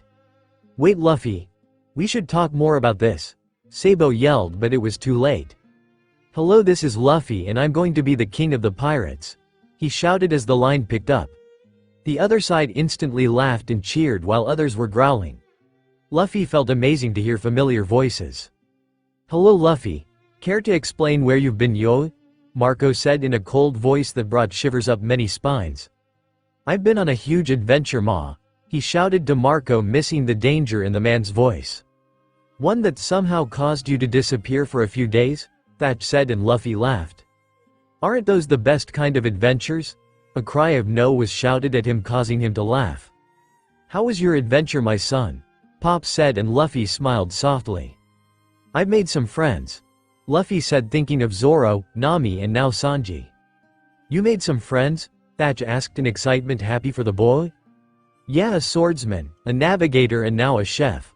Luffy counted off happily but made a weird face. I still need to find a musician though, he said with determination, and Thatch laughed then agreed with him. No crew is ever complete without one, he said, and all three boys nodded. Tell me about them. Thatch said, happy Luffy was making friends, remembering how Luffy had so do such a thing. Zoro is my best friend. I've never met anyone like him before. Nami is smart and saved my life. She saved me from the water when I fell in. And Sanji is an amazing chef. He might almost be as good as you, Thatch. He said, thinking about his friends and how much he missed being with them. Luffy, I'm not finished. Do you know how worried I was, yo? He interrupted, pulling Luffy from his thoughts, and Luffy did feel bad but he didn't regret his time away meeting his friend. But I'm safe, there's nothing for you to worry about, he said simply, and Marco growled. Luffy, I'm far away from you. I was afraid that something had happened. You need to take care of yourself more, yo, he shouted, and Luffy flinched and frowned. I'm a pirate, ma. I can't always be safe. Things are going to happen and nothing can or will change that, Luffy said with a bit of heat. And I found my best friends that way. My new family, he shouted in a bit of anger and saw Marco flinch back on the snail's face. I gotta go, Sanji and I are going to a party, I'll talk to you later, Luffy said, frowning and walking away, throwing the line to Ace, who was silent in shock. He didn't mean anything by it, Sabo said quickly as Ace was still in shock. I know he didn't, he's growing up so quickly. Sometimes it feels as if he doesn't need us anymore, yo, Marco said sadly, and Ace pulled himself back together, not liking that tone of voice Marco was using. He'll always need you, Marco, and it's not just you he's pushing away. We'll be home soon and we can all talk about this better, Ace said, and Sabo nodded. Sanji's a good guy. Luffy is making some good friends, so try not to worry that much, Sabo said, and a small smile came to Ace's face, knowing what he could do to lighten the mood. Also, you know, one of his new friends is a girl, Ace said, and heard a lot of sounds of snickering and pushing. A girl? Do carry on, Aizu said, but sounded distant, so probably not holding the line. Yeah, pretty copper-haired girl. Apparently he even gave her a crown. No idea where he got one of those, but still, Sabo said, joining in. Apparently we have much to talk about when you get back, Pop said, and knowing Marco, he was probably frozen with shock. That we do. For now we'll try and keep our eyes on our little brother. Marco, we'll call back as soon as possible. Try not to get so worried, K? Sabo said, and hung up. They knew they needed to have with Luffy, but for now they'd watch him and protect him from afar. Luffy was angry that they didn't seem to trust him to make it on his own. Sure, he was clumsy and a bit distant-minded, but he was strong and he had people around him always that he could depend on should he need to. Sometimes Luffy felt as though when he turned 17 Marco was going to tie him to the mast of the Moby and not let him go. Stupid ma, I'll show him just how grown up I am, he said, heading towards Sanji's door to get ready to go to this party. Man, he hoped it'd be good. I said an hour, Sanji said, leaning against his doorframe, a cigarette in his mouth, and Luffy scowled. My brother's pissed me off, he said, pushing past Sanji, who sighed. Well, come on in, I guess, he said, rolling his eyes as Luffy entered his room. Luffy sat down on the bed and crossed his legs, looking around the room. You've got a neat bedroom, he said, never really seen a house's room before. Not really, it's pretty normal actually, he said, and Luffy shook his head. I have my own cabin on the ship, but it's all wooden everywhere. He thought back to his home and felt a bit guilty for shouting at Marco. Want to talk about why you're angry? Sanji asked him while pulling clothes from his closet. Nope. Luffy replied and Sanji sighed before breathing in his cigarette. "Nay, can I have one of those?" Luffy asked Sanji, who tilted his head in confusion. "I want to try one of your cigarettes," he clarified, and Sanji's visible eye widened. "I think your brothers don't like me as it is," Sanji said, but didn't stop himself from giving the kid one of them and pulling his lighter from his pant pocket and passing it to Luffy. "How do I do this?" he asked, and Sanji sighed, showing Luffy what to do, and once he did showed him how to breath in the smoke and then to breath it out. Luffy, very inexperienced in this, held it in for too long and choked on it. Passing Sanji the burning cigarette, Luffy tried to catch his breath as his throat burned and his eyes watered. That was horrible. He got out, but his mouth felt dry and gross. Luffy never wanted to have another of those ever again. "You're not supposed to breathe in that much, shitty bastard," Sanji said, holding back a laugh. Never again," he said as Sanji put out the cigarette. "Here, put these on." Sanji threw some clothes to Luffy, who looked at them carefully and frowned. "I don't know how to wear a suit," he said, and Sanji gave a small smile. "I'll help, I guess," he said as Luffy stripped his clothes and put the new ones on. Sanji helped put the tie around Luffy's neck and Luffy buttoned up the suit's jacket.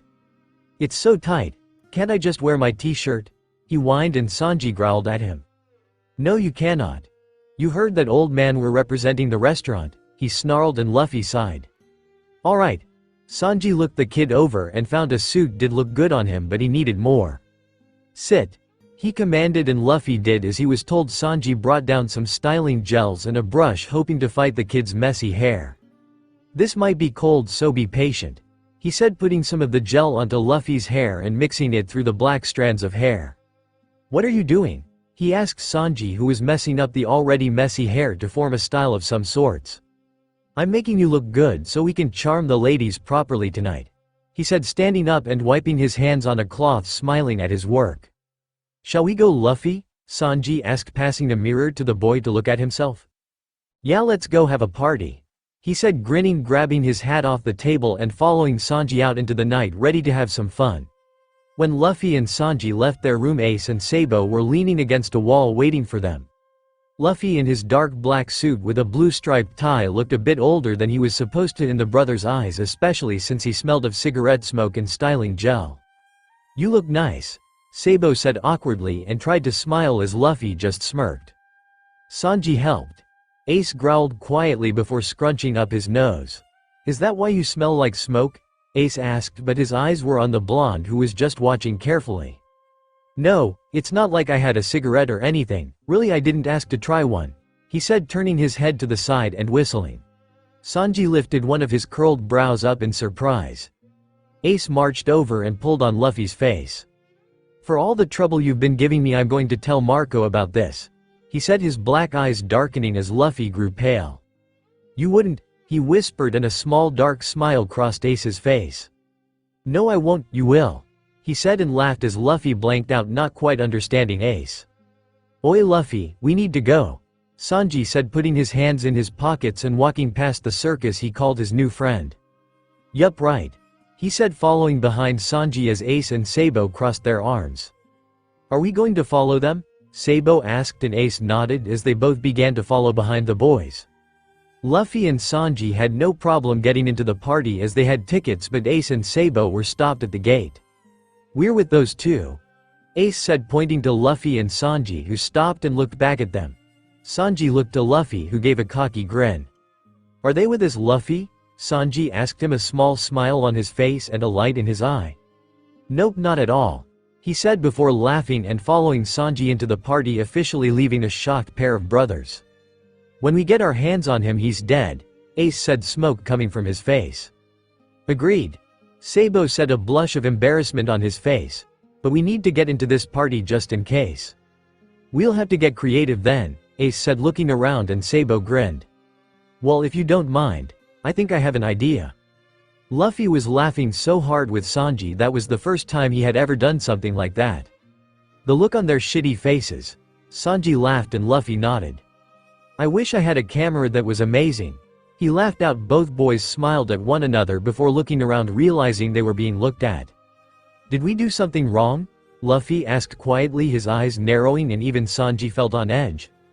"It's one of these types of parties," He sighed and rubbed the back of his head. What kind of parties? Aren't all parties the same? Luffy asked, only ever experiencing the ones from back home. There are many types of parties and it looks like we're a part of the shittiest kind right now. Sanji frowned, not liking the dullness of the party, but his heart leapt when he saw a beautiful lady in a slim black dress. I'll be right back, he said, hearts filling his eyes as he rushed over to said lady's side and offered her a drink from one of the tables. So if this is a bad party, then I'll just have to make it better, right? Luffy smirked, remembering how much fun everyone could have if they sang and danced, but first he needed to fill up on some food. Luffy didn't have to look around for the food, his nose took him straight to it, and did it ever smell good. He filled up his plate with as much of everything as he possibly could and began to devour it all in minutes. A girl was watching him from the corner of the room and decided to approach him at this point in time. Luffy was too busy eating to care much of anything, so he didn't give her any of his attention. Hey there, cutie. Want to dance with me? She asked and batted her long lashes towards him, pushing her golden hair out of her face slyly. Luffy was too interested in his meal to take much notice as he continued to eat. Wow, you sure do have an appetite. I love a man who can eat, she said to him, but once more he completely ignored her as he started on his second plate. Hey, stop eating and listen to me, she finally shouted at him, causing him to look up at her for the first time. What's your problem, lady? Can't you see I'm eating? Luffy scowled at her and her mouth dropped slightly at his tone. Don't you know who I am? She snarled, and Luffy tilted his head with an annoyed expression on his face. I don't care who you are, leave me alone, won't ya? He said, and she stomped on his foot before taking off. What's her problem, crazy lady? He said before picking up his fork again, only to get a black polished shoe to his face. What the hell, Sanji? Luffy shouted as he picked himself up off the ground to see a very angry chef. Don't you ever insult a lady in front of me, he said to Luffy, who was just straight out confused. It's not my fault, she wouldn't leave me alone, he said, only to get another face full of shoe. Ladies always come first, shitty bastard. He pushed his foot further into Luffy's face until he was satisfied that the kid had got the message. Damn, I need a smoke, Sanji said, annoyed all over again. Is that why you're so cranky? Luffy asked innocently, only to get a dark look from Sanji. Bastard, he said as Luffy was now on the floor once again covered in shoe prints. I'm sorry, he said, pulling himself back together. Really, why did that old geezer send us to this shitty party? I'm not having any fun, Sanji said, taking a drink off the table. Then why don't we liven it up? Luffy asked, looking up at Sanji from where he was kneeling down now. What do you have in mind? He asked, and Luffy grinned before loosening his tie. Just leave it all to me, he said, and Sanji raised a brow in confusion. Aye, Captain, he said sarcastically, but the smile that grew on Luffy's face was hard to miss. Meanwhile, previously with Ace and Sabo. You want me to dress up as a waiter? Ace asked Sabo incredulously, and Sabo nodded his head, happy to think of the idea. These suits should fit us, and if we act properly we can do it. Ace was still staring at the clothing, a frown on his face. I hate shirts, and this has a freaking tie and jacket. Ace scowled, and Sabo's brow twitched. Of course that would be Ace's reason for not wanting to do this, it has shirts involved. Sabo was ready to beat Ace into submission, but didn't when Ace sighed, finally giving in on his own. If I wear this I can ensure that Luffy is okay, right? Ace said, and Sabo nodded. You know, we're almost as bad as Marco, he said, and Sabo laughed. We may be as bad as him, but I can guarantee we can't ever be worse. Sabo laughed, and Ace smiled, missing his brother, wondering what he would say if he saw Luffy acting like this. Let's get changed, we're wasting time, who knows what trouble he's gotten into by now. Ace said, and Sabo nodded as they both went to a room to change their clothes. Once this is all over you owe me a drink, Ace said after they had finished dressing. The waiter uniform was a simple black and white uniform with a black tie and a black apron around their waist. Oh come on, you don't look that bad, Sabo said, rolling his eyes, stepping out for Ace to see. Sabo looked much the same, but this time he had brushed his longer blonde hair back so it waved more in the back and slicker in the front. Ace didn't care for change, so he left his hair into the messy style it always was. Why you look fancy, Ace said, smirking at Sabo, who grinned. Shut up, he said, but it was filled with laughter. Geez, what are you guys doing? We're needed out on the floor, one of the guests is acting out of control, a waiter said, coming back to find Ace and Sabo talking. A guest is out of control? Sabo said, and Ace nearly face-palmed. We leave him for what, an hour, and he's already acting up? Ace was ready to drag the kid back to the Moby and let Marco do all the lecturing he's probably been bottling up. The brothers didn't waste any time as they ran with the waiter to the party room to find LBLE with chopsticks in his nose and mouth doing a weird dance. Sanji was laughing on the floor as many of the other guests were leaning against someone laughing as well or on a wall. Luffy was making a scene they would give him that, but really was it that unexpected? Who the hell taught him that? Sabo asked in disgust. For all the sibling we have, it could have been anyone. Ace said to his brother, but was trying not to laugh at the scene. Come and sing it with me. Making a delivery. Bring it across the sea, Binks sake in the hold as we sail through the breeze. Luffy sang happily out, and Ace couldn't stop the instant reflex as he continued. Far across the eye can see the sun is shining merrily as the birdie fly in the sky as they sing out with glee. Ace sang and Sabo smiled, finishing it. Bid adieu to everyone as we sail under the sun, sailing on from dusk till dawn and singing out as one. Cross the gold and silver waves, changing into water sprays, sailing out on our journey to the ends of the sea.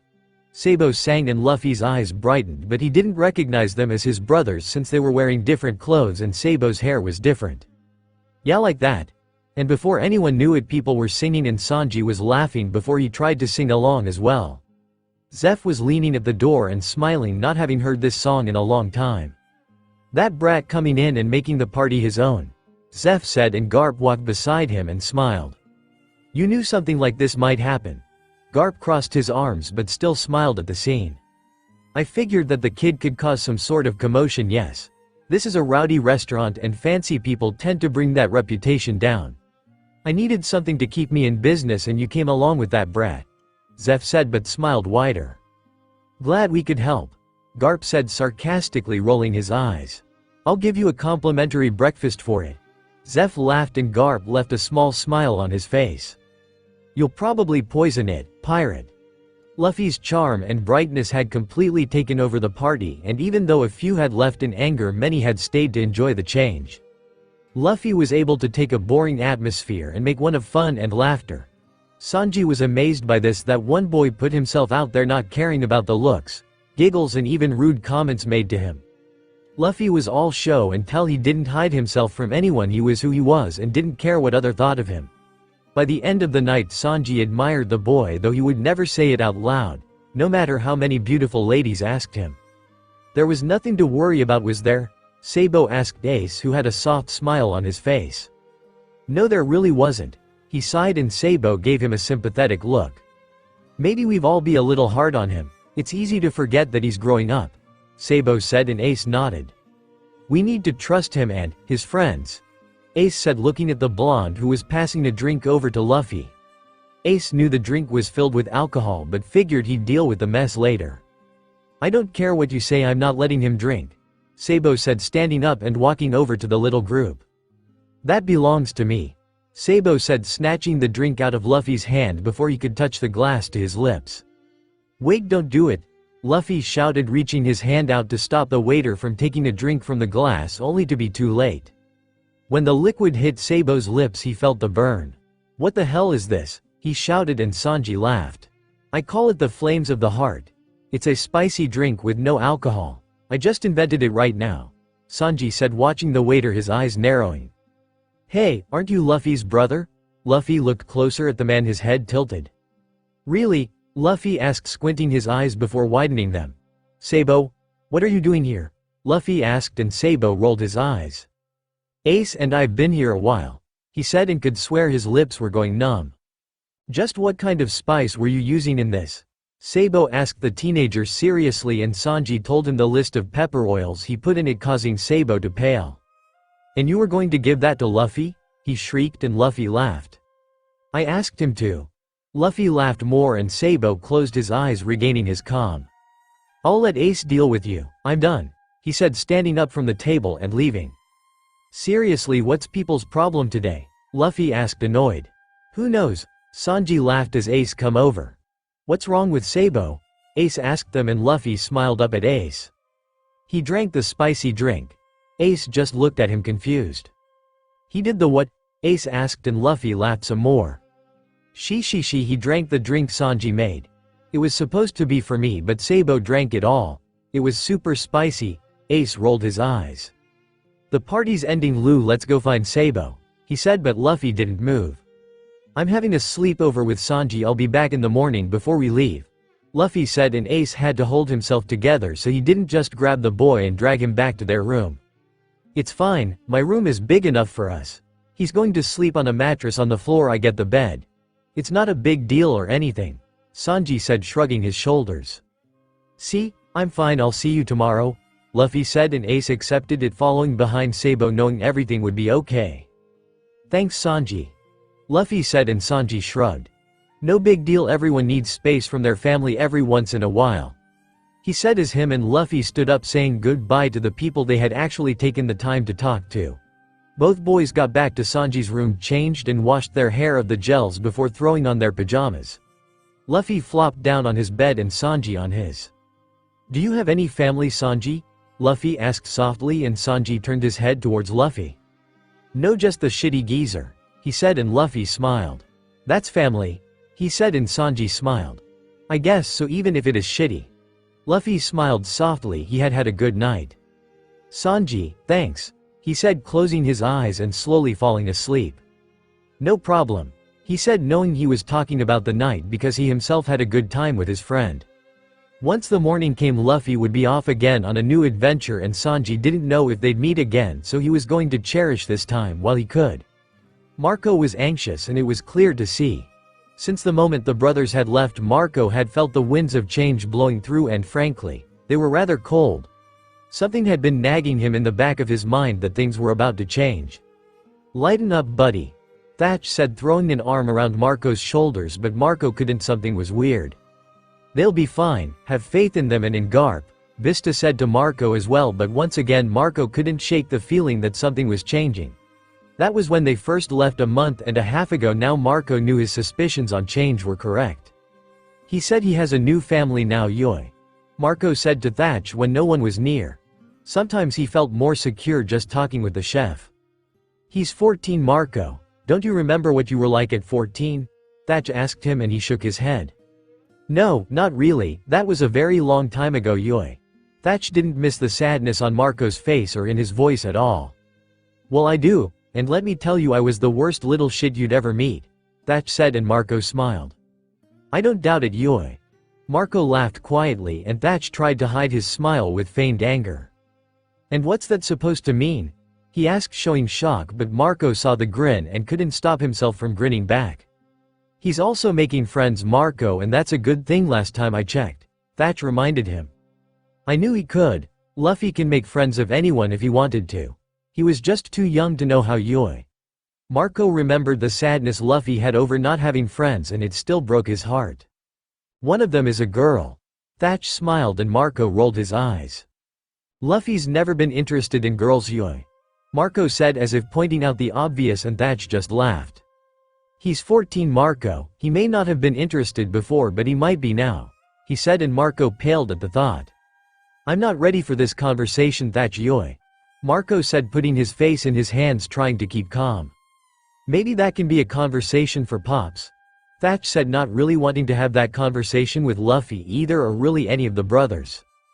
If we ever need to have it, Yoi, Marco said, and Thatch laughed. He may be young, but he is still a man, Marco, he'll need it. And Ace is apparently interested in girls now as well, from what we've learned. Marco tried to drown Thatch out at this point in time. We'll deal with that when the time comes, Yoi, he said, and Thatch laughed loudly.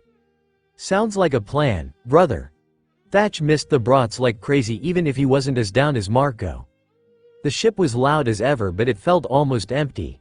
Luffy's presence had been a major part of the ship for many years, and to feel it gone now was saddening. He missed Ace's quirks and protectiveness, as well as Sabo's intelligence and quick thinking. It's quite here, Yoi, Marco said, listening to the waves as stars started to appear in the sky.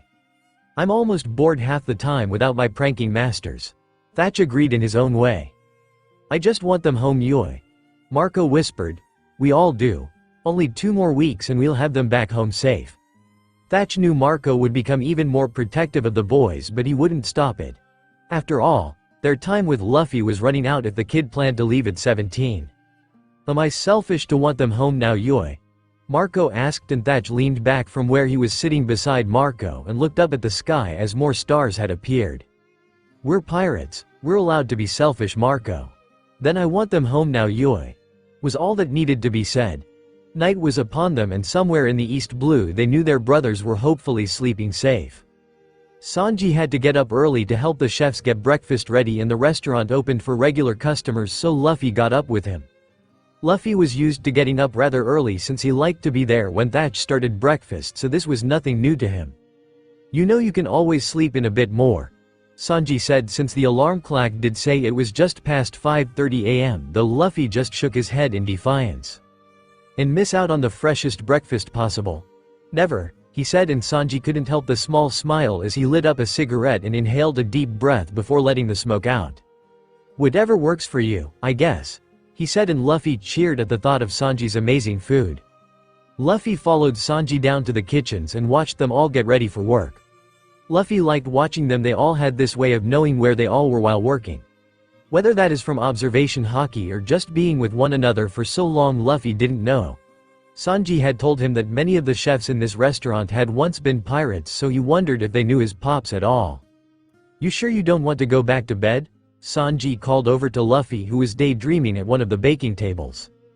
Nope, this feels like home, he said, and Sanji raised one of his finely curled brows up in confusion. I used to watch my brother cook breakfast in the mornings, he said, simply shrugging his shoulders, and Sanji smiled, as well as a few of the other chefs. Are you good in the kitchen at all, kid? One of them called over to Luffy, who laughed loudly. My brother said I'm good at eating, does that count? He asked, and got a round of laughter. But he still lets you watch? Sanji asked, flipping finished pancakes onto a warm plate. He figured if he fed me first, others might get to eat, Luffy said, remembering how Thatch would make extra plates for him in the kitchen while making breakfast for the family. You've got a patient family, kid, one said, and Luffy smiled. I've got the greatest family. Sanji didn't say anything on that due to the fact that he wasn't sure Luffy wanted everyone to know what family he was from. Ace and Sabo had woken up around 9 and made their way to breakfast, yawning and stretching. While Sabo had dressed himself back into normal clothing, Ace had decided to just throw on some random shorts and boots, leaving his upper half bare for the world to see. Sanji saw them come in and his brow twitched in annoyance before he flipped another pancake off the pan and whipped it straight into the fire user's face. I normally like my pancakes on a plate served with syrup, Ace said, eating the pancake, but a tick on his forehead from the fact he had one thrown at him. Didn't you see the sign, you shitty bastard? No shirt, no shoes, no service, Sanji said, pointing to said sign and glaring fiercely at the man. After all, only he was allowed to get the ladies' attention like that. One day, I'm going to kill that cook, Ace said as he turned around, going to grab one of the dreaded shirts. You better go pack your things, Lou, we're leaving shortly, Sabo said, and watched the light drain from Luffy's face. We're leaving? He asked softly, and Sanji gave a small sad smile. What? You don't want to go on another adventure? He asked Luffy, who turned towards his new friend in shock. Of course I do, he shouted, and Sanji smiled. Then go get ready, I'll have breakfast packed up for you for when you go, he said, and Luffy smiled brightly before bolting from the room after Ace to pack what was lying around. Thanks, Sabo said to the cook, who waved it off. Food is the only way to get him to do anything, Sanji said with a knowing smile before turning back to his plate of food, passing it up for bring out. Sabo smiled at the man, surprised that in the short amount of time Luffy has spent with him a strong bond had been formed. Luffy packed quickly with Ace's welcomed help, and the boys were standing by the marine ship ready to go. Here, Sanji said, throwing packed breakfast at the three brothers. Make sure you eat it all. If I find out even a crumb is wasted, I'll kick all of your shitty asses, Sanji said, and Luffy and Sabo thanked him.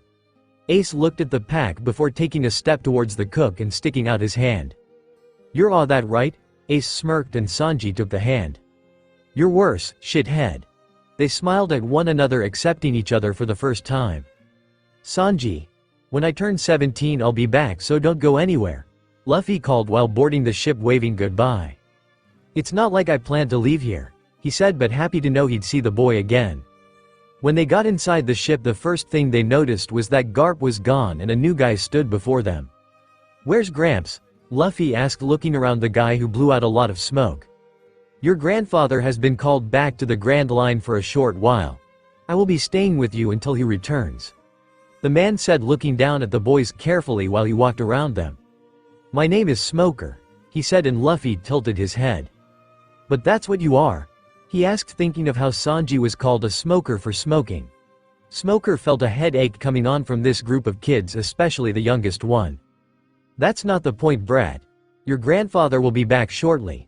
We are to finish gathering supplies at the nearest island and meet him at the entrance to the Grand Line, Smoker said, and the boys looked at one another. Nay, Smokey, why aren't we just going to go through the comp thingy with all the yummy sea kings? Luffy asked, and Smoker felt a tick appear on his head. Because it's your grandfather's decision, kid. I'm just babysitting you until he gets back, Smoker said, smoking his 2 cigars. Heh, that's not fun, Luffy said, pouting and putting his hands behind his head, walking off away from the Marine. So we're going up Reverse Mountain? Sabo asked the Marine, who didn't expect the brat to know the mountain's name. I'm not going with you. I'm stationed here in the East Blue. Your grandfather will be meeting you just after we gather supplies. It's not like you went far back into the Grand Line. For all Smoker knew, though, was that Garp had been called about scaring some of the weaker new pirates away from an island. So you're saying we get what? 3 days away from the old geezer? Ace asked, a smile forming on his face at the very thought of being away from the old man. That's Vice Admiral Garp, Brad, Smoker said, crossing his arms and glaring down at the kid. Yeah, I know, and we're getting about 2 days free without training, Ace said in excitement, and Sabo couldn't help but smile as well. Garp had been training him to use his pipe properly, and he could even coat it with hockey now, which was a lot handier than sea stone. Ace had better control of his movements, where he would stumble before Garp had balanced him. Garp had shown Ace all of his blind spots and made sure to hit them each and every time so he would protect them better. Garp had also reminded Ace as often as possible that even though he was a logia, they could still get hurt and even die. Ace had scoffed at his grandfather, claiming that he was strong, until Garp had knocked the kid to the ground and held him there. Ace understood now, since that time, a logia that thinks himself invincible is the first to get themselves killed. Ace would never underestimate the old man ever again. After all, he had earned his title, even if he was a geezer. Luffy was looking out over the water, silently saying goodbye to his new friend as the restaurant grew further and further away from them. Sighing, Luffy would miss his time here, which was something he didn't think would happen. When he originally came here, he only thought of getting stronger with his brothers and bonding with his grandpa, but now he wanted to be with his friends. When he closed his eyes, he could see Zoro training with that shark grin he wore. He could see Sanji cooking in the kitchen. Damn, he could even smell the delicious food. He could hear Nami's bossy calls as she kept her eyes on the horizon just in case they needed to change direction. Luffy could feel the warmth that came from those people, and he craved it, all of it. He wanted nothing more than to be with his nakama, but he knew it wasn't yet time. He still needed to grow more, train more, become stronger, so that no one disappeared from him ever. He knew the trials of the new world, and he knew that the kids he had met weren't quite ready for them. He could only hope that in 3 years' time they'd be even a little bit ready for paradise. If they were going to survive in paradise and even the new world, he'd need around 10 crewmates to help him. Luffy had always had hundreds of siblings, but this time he only wanted a small family to call his own. Right, now I just need to find my musician, Luffy said to the wind as it blew against his hat, making it bend ever so slightly in the breeze, causing him to grab hold of it. Within hours, Luffy had complained enough about wanting a new adventure that Smoker had commanded the ship stop at the closest island to allow the boy to let off some of his energy. That'll never happen, you know, Sabo said, placing a hand on the man's shoulder. What won't, Blondie? Smoker asked, blowing smoke out from his cigars. Getting Luffy to lose some of his energy, the kid's filled to the brim with it. You let out even a little and it fills up so fast it's like he never lost any at all. Sabo smirked, and Smoker didn't smile. Instead, he got up and went to hunt down the hyperball called Luffy. Oi, kid, Smoker said to the boy who was hanging upside down and raiding the freezer. You see nothing, Luffy said simply while munching on some sort of frozen food. Come with me, Smoker said, but Luffy made no attempt to move. Instead, he continued to eat his food, just watching Smoker. I said come with me, Brad. He sent his arm up and grabbed Luffy by the scruff of his shirt, dragging him to his side. That was so cool, Luffy shouted at Smoker, who smirked finally. I ate a devil fruit, he said, and Luffy's eyes began to sparkle. "Me too," he said, and pulled on his face after Smoker had let him go. "I didn't know any of Garp's grandchildren had devil fruit abilities." Smoker mumbled, wanting to keep this information for later. Ace and I have fruit powers. Gramps doesn't want anyone to know though, so keep it a secret. Luffy said, giving Smoker one of his brilliant smiles, and the man found himself liking the boy even slightly. "When you boys become Marines, it won't matter who knows or not," Smoker said, waving his hand as Luffy scrunched his nose up in disgust. "I'll never be a Marine," he said, and Smoker raised a brow. "And why is that, boy?" He was curious after all these were the grandsons of the hero Garp. "Because they make Marco into a cranky bastard, so I don't like them." Luffy knew that whenever a Marine was nearby, Marco would become ever so protective and stop him from fighting in any of the battles, giving the excuse that Luffy didn't need a bounty quite yet. "Marco?" Smoker asked, narrowing his eyes. "Yeah, my ma," he said happily, and Smoker relaxed slightly. "I see, what a weird name for a mother," he mumbled quietly, heading towards the main deck, signaling for Luffy to follow him. "I ate the smoke fruit," he said simply, and Luffy nodded his head. "So that's why you smoke so much," he said, happy to figure something out on his own, while Smoker just closed his eyes to regain his composure. "I'm going to train you, kid. I'll work you so hard you won't have the energy to move for days." He smirked, pulling out his jute, and Luffy got into a stance ready to fight. "Good luck," he said, his hat overshadowing his eyes, making him look feral. "I won't need it," he smirked right on back to the boy as they aimed a punch towards each other. By the end of the training session, Luffy was flat on his back, panting, but his eyes were bright. Luffy had removed his shirt at some point during the fight, and sweat covered his face and chest as he took deep breaths in and out to cool down. "You're stronger than you look," Smoker said, leaning up against a wall, breathing deeply and lighting 2 cigars, but there was a smile on his face. "I'd say the same about you," Luffy panted out, not able to move from where he learned to fight like that, kid. Smoker asked him, watching the boy carefully. "Here, there, everywhere," Luffy said simply but truthfully. "No doubt with a grandfather like yours you'd travel far," Smoker said, closing his eyes, but Luffy sighed before propping himself up on his elbows. "I didn't meet Grandpa until I was around 7, then we didn't talk until about 2 months ago," Luffy said, and Smoker's eyes snapped open. "I was never alone, so don't pity me. I'm stronger because I've got people watching my back everywhere," Luffy said, and smiled at Smoker, who stood up, finally cooled down. "I've got your back here, kid," he said, walking away, and Luffy chuckled happily. "Thanks," he chirped finally before flopping back down, letting the night air cool him completely. The next day, Luffy was super excited to see an island in the close distance. "Apparently this island doesn't have much on it, so we planned to skip over it," Smoker said, but Luffy gave him a look. "The beach? I want to play on the beach for a bit, it's been a while," he said to Smoker after he marched right up to him, glaring up at the tall older man who sighed. Smoker turned to a marine grunt who gave Smoker the list of supplies they had, and he just shook his head. "We'll be fine for a little bit longer, so I guess we can make a short stop," he said, and Luffy cheered. "We won't be going to town, you will let your energy out and we will go," Smoker commanded to the boy, who nodded his head. "Thanks, Smokey," he cheered before running off happy. "What was that?" Ace asked, pointing his thumb at the exchange, and Sabo laughed. "That was Luffy's special power at work again," Sabo said, and Ace looked at him funny. "Special power?" he asked, and Sabo nodded.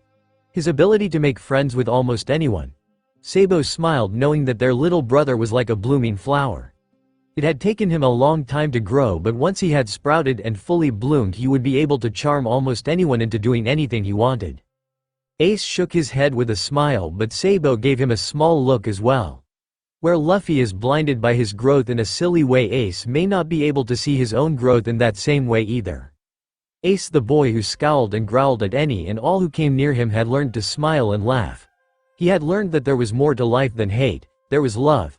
Sabo only hoped that Ace continued on this path and grew into the strong man he knew he could be. "We're here," Luffy shouted as they got closer and closer to the approaching island, and Sabo smiled softly. "That we are," he agreed before dragging both of his brothers below deck to their cabin to change into swim shorts and get floaties out for the anchors he called his brothers. "I'm not wearing those," Ace said to the pink ducky blow-up floater toy. Then you're not swimming. Sabo challenged and Ace frowned. I don't need it, he argued, and Sabo closed his eyes annoyed. You'll drown and I'm not going to save you. I don't need you to save me, he said, and Sabo rolled his eyes. Are you guys done having your lovers quarrel? Luffy asked in his shorts and floaties with goggles on his head. His words had both boys turning their heads at Luffy, who grinned and ducked as Ace kicked his foot over Luffy's head. Where the hell did you learn those words? Ace shouted, and Luffy laughed louder. Sanji taught me, Luffy said, blocking a punch before bolting through the door away from his brother. Get back here, brat, Ace said as he chased after a laughing Luffy and a sighing Sabo. I feel like I sigh more than I should, he muttered to himself before following behind his brothers, the pink duck in his arms, since Ace would be wearing it whether he liked it or not. Luffy and Sabo built sand castles while Ace sat with his feet in the water watching the waves and his brothers work. The Marines for the most part enjoyed the sunshine but remained on the ship, leaving the boys to their own. Smoker kept his eyes on them for a while but retired inside when he figured the boys weren't going to wander off. Sabo and Luffy had just put the finishing touches on the castle when a slingshot bullet hit the artwork, if it could be called that, destroying it into a pile of wet sand. Sabo and Luffy's eyes darkened as they turned their eyes upon the one who had dared to destroy their masterpiece. Greetings, sailors. You are trespassing on private land, he shouted, and Luffy looked at him fully now, his eyes widening slightly, but Sabo's were still dark. Oh, and whose land would that be? He questioned sarcastically as Luffy's grin began to split his face. That would be Captain Usopp's land and his 80 million followers. Everyone from far and wide addresses me with the title Captain Usopp, he shouted, and Luffy stepped away from his wrecked castle. I know, he said simply as both Usopp, Sabo and even Ace blanked and looked at the boy. My name is Monkey D. Luffy and I've heard all about you. Usopp stood stunned at the top of the hill where 3 other very young boys were hiding behind a tree watching their brave captain deal with these outsiders. What do you mean you know me? Wait, I mean of course you know me. My name and ferocity has been spoken all around the world. Luffy chuckled. The boy was just like his father. My name's Luffy. You're Usopp's son, right? Luffy asked, and Sabo looked at Luffy silently, wondering what his brother had in mind. The boy Usopp, hearing his father's name, stumbled and slid down the hill, landing right in front of Luffy, his brown eyes looking at the kid in front of him, hopeful after hearing his father's name. You know my dad? He asked Luffy, who let out his signature laugh. Of course I know him. He sails under a famous captain that I admire, Shanks, he said, taking his hat off and holding it in front of him. My dad sails with Shanks? The red-haired Shanks? Usopp whispered in awe, and Luffy laughed. Yeah, last I saw them he was still there. Your dad's a really good sharp shooter, Luffy said, remembering the man and all he could do. But how did you know I'm his son? Usopp asked before Sabo could get the chance to. Your dad told me enough stories about you to make my ears bleed. Luffy laughed out, and Usopp felt tears brimming in his eyes. My dad talks about me, he said happily, wishing he knew the man. Please, tell me everything, Usopp cried out to Luffy, who laughed a lot more. Sure thing. And they both went to sit down under a small tree by the beach side away from the sun to have their conversation. Sabo, who had been standing beside Luffy, felt a little left out there, but it was also the first time he had really had the opportunity to watch Luffy meet other people. He knew of the girl Nami since she took all his cash, but he didn't see them meet. It was the same with Sanji since he saw them interact later, but he wasn't around for when they became friends. Luffy did mention a swordsman, but goodness, if they knew how they met. Was this how Luffy made his friends, by just being himself? Ace, who had been sitting with his feet in the water, smiled softly. From all of the people he had seen become friends with Luffy, he knew they would be trustworthy. Sabo sighed and sat down beside Ace, who laughed at his brother. What's so funny, Anchor? Sabo asked Ace, using Luffy's old nickname accidentally. You're worrying too much. He smiled, and Sabo raised a brow before slipping his feet into the cold blue. And you're not? He asked Ace, who shook his head. He'll be all right, he's finding his nakama, Ace said, and Sabo felt confused. What happened to only wanting him only for ourselves? Sabo asked him sarcastically, and Ace laughed. Luffy will always be our brother, that won't change, but, to be honest, it's kind of relieving, he said, and Sabo tilted his head carefully, looking at Ace. It's relieving to know that no matter what happens now, Luffy is making reliable friends that we can count on. Ace finished, hoping Sabo would understand. Sabo felt a pang in his heart. Where Luffy had been making friends, Ace had been learning to let go. Try telling that to Marco. Sabo laughed out, relaxing finally. I will, though I don't think he'll understand until he meets the people Luffy is trusting. Even though he himself had barely met any of Luffy's said friends. And if he meets them, do you think that will change anything? Sabo asked, knowing Marco's nature and how he would protect Luffy from anything. I would hope so. Luffy won't be a kid for much longer. Soon he'll want to rule the seas on his own. Ace said, smiling and enjoying the sun. Others will be aiming for the same title, Ace. Sabo reminded his brother, and Ace smirked, looking over at Sabo. Do you doubt that our little brother will be the king?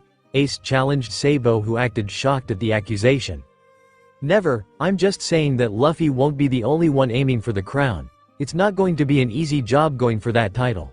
Sabo said to Ace, who closed his eyes and gave a grin worthy of a D. Then he's going to need a reliable crew now, won't he? So how'd you meet my dad?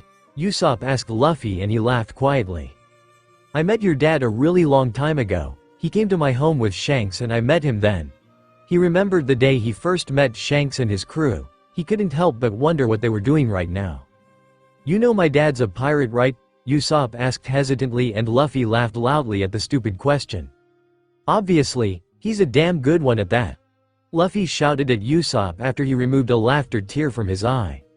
Well, it's just that you're on a marine ship, Usopp said, embarrassed from the question. Yeah, it's my grandpa's ship, but we're hanging out with some other marine right now. Luffy said, nodding his head. Your grandpa is a marine and you're friends with a pirate crew? Usopp asked incredulously. Huh? I'm not just friends with a pirate crew. I'm from one. Luffy said, giving a feisty grin. Wait. What do you mean you're from a pirate crew? Usopp asked, putting his hands up in front of him, distancing himself from the boys slightly. Luffy smiled wider before standing up and pointing to the tattoo on his back. I have to be careful so Smokey doesn't see this, but it's my family's mark. Luffy said, showing the tattoo fully to Usopp, who felt his jaw slacken and drop. That's Whitebeard's mark, he whispered quietly before looking at the boy with narrowed eyes. Yeah, that's my pops. Luffy turned his back away from the marine ship, knowing he had to be careful right now. You're friends with Shanks and the son of Whitebeard? Usopp was stunned by all of this information. Then why are you in the East Blue? Does Whitebeard want something here? Usopp was very curious.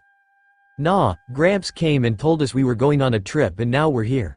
Luffy shrugged, standing up and walking to grab his blue 56 t-shirt, pulling it on. You should stay for dinner, Luffy said, but it sounded like a command. Usopp started trying to gather himself after all of the bombs had been dropped on him. What, you find out I'm Pop's son and now you don't like me? A dark shadow crossed Luffy's face at the last time something like that happened. Usopp's eyes snapped open wider at the thought. That's not it. I was just surprised, that's all. The great and amazing Captain Usopp will grace you with my presence tonight for dinner. Usopp said, standing up tall and pointing his thumb at his chest. Right, that's what I thought. Luffy said, regaining his smile, and Usopp was left puzzled by this boy. Captain! Three boys shouted, finally gaining the courage to come out from behind the tree. Who are they? Luffy asked, looking at the three who hid behind their captain's knees. This is my loyal and devoted crew. Usopp said proudly, and Luffy tilted his head in confusion. But I thought you had 80 million men, he asked Usopp, whose sweat dropped. I do. They're out right now, but they'll be back later, he said, his voice shaking slightly. Oh really, I see. Luffy said, accepting the answer, and Usopp found he was once again confused. Captain, were you able to scare away the intruders? One of them asked, and Luffy raised a brow. These people have been graciously accepted, my young crewmates. I shall be spending the evening with these people, Usopp said, and they nodded, their heads stars in their eyes. That's our captain, one shouted as Ace and Sabo finally joined in the conversation. What's going on here? Sabo asked, confused by the kids around them. Dunno. Luffy said honestly, because he was really confused by the kids himself. We are the Usopp Pirates, the kids shouted, and Ace raised a brow. Well, we are a part of the Whitebeard Pirates, he countered with a smirk, causing the kids to shiver. Technically we aren't official yet, but once we get back we will make it so, Sabo said with a smile as the three boys looked close to fainting. Don't worry boys, I'm friends with these pirates, Usopp said, bringing color back. Our great captain. One started with stars in his eyes. Has become friends with. Another finished, the same look of pure happiness on his face. White-beard pirates. The last said with a smile, and Usopp nodded his head, his hands on his hips as Ace and Sabo's sweat dropped. You sure you want to call this guy reliable? Sabo asked Ace, who shook his head but smiled anyways. Luffy chose him, so we don't get any other choice in the matter. Ace sighed and Sabo smiled, knowing that was the truth. Usopp's staying for dinner, Luffy said, pulling his friend along towards the ship. Ah, Usopp. Pirates dismissed, he shouted, and the boys gave a salute before running back towards the trees as they watched over their captain as he entered the marine's ship. So cool, our captain is so cool, they said, laughing. So this is what it looks like inside of a marine ship, Usopp said, looking at everything as they passed by. Yeah, it's not that great, Luffy shrugged, and his brothers nodded. The ship back home is huge and warmer, Ace said with a nostalgic smile. Warmer? Usopp questioned, and Luffy looked at him with a gentle look on his face. Yeah, a lot warmer. He thought of his family and how welcoming they were and how much he actually missed them right now. Usopp felt like he was being left out of an inside moment but didn't say anything.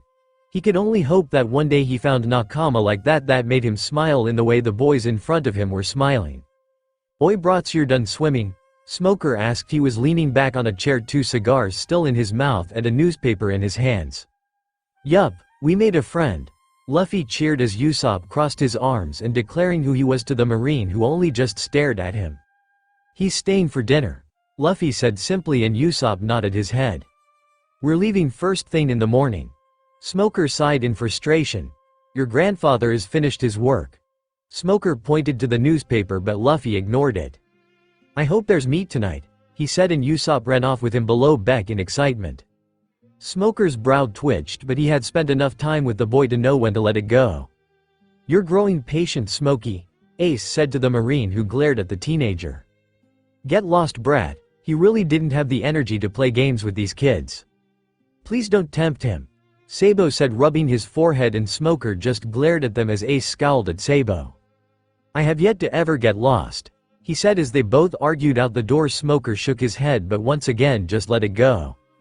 Luffy was showing Usopp around the ship, telling him stories from his life as Usopp did the same about his own.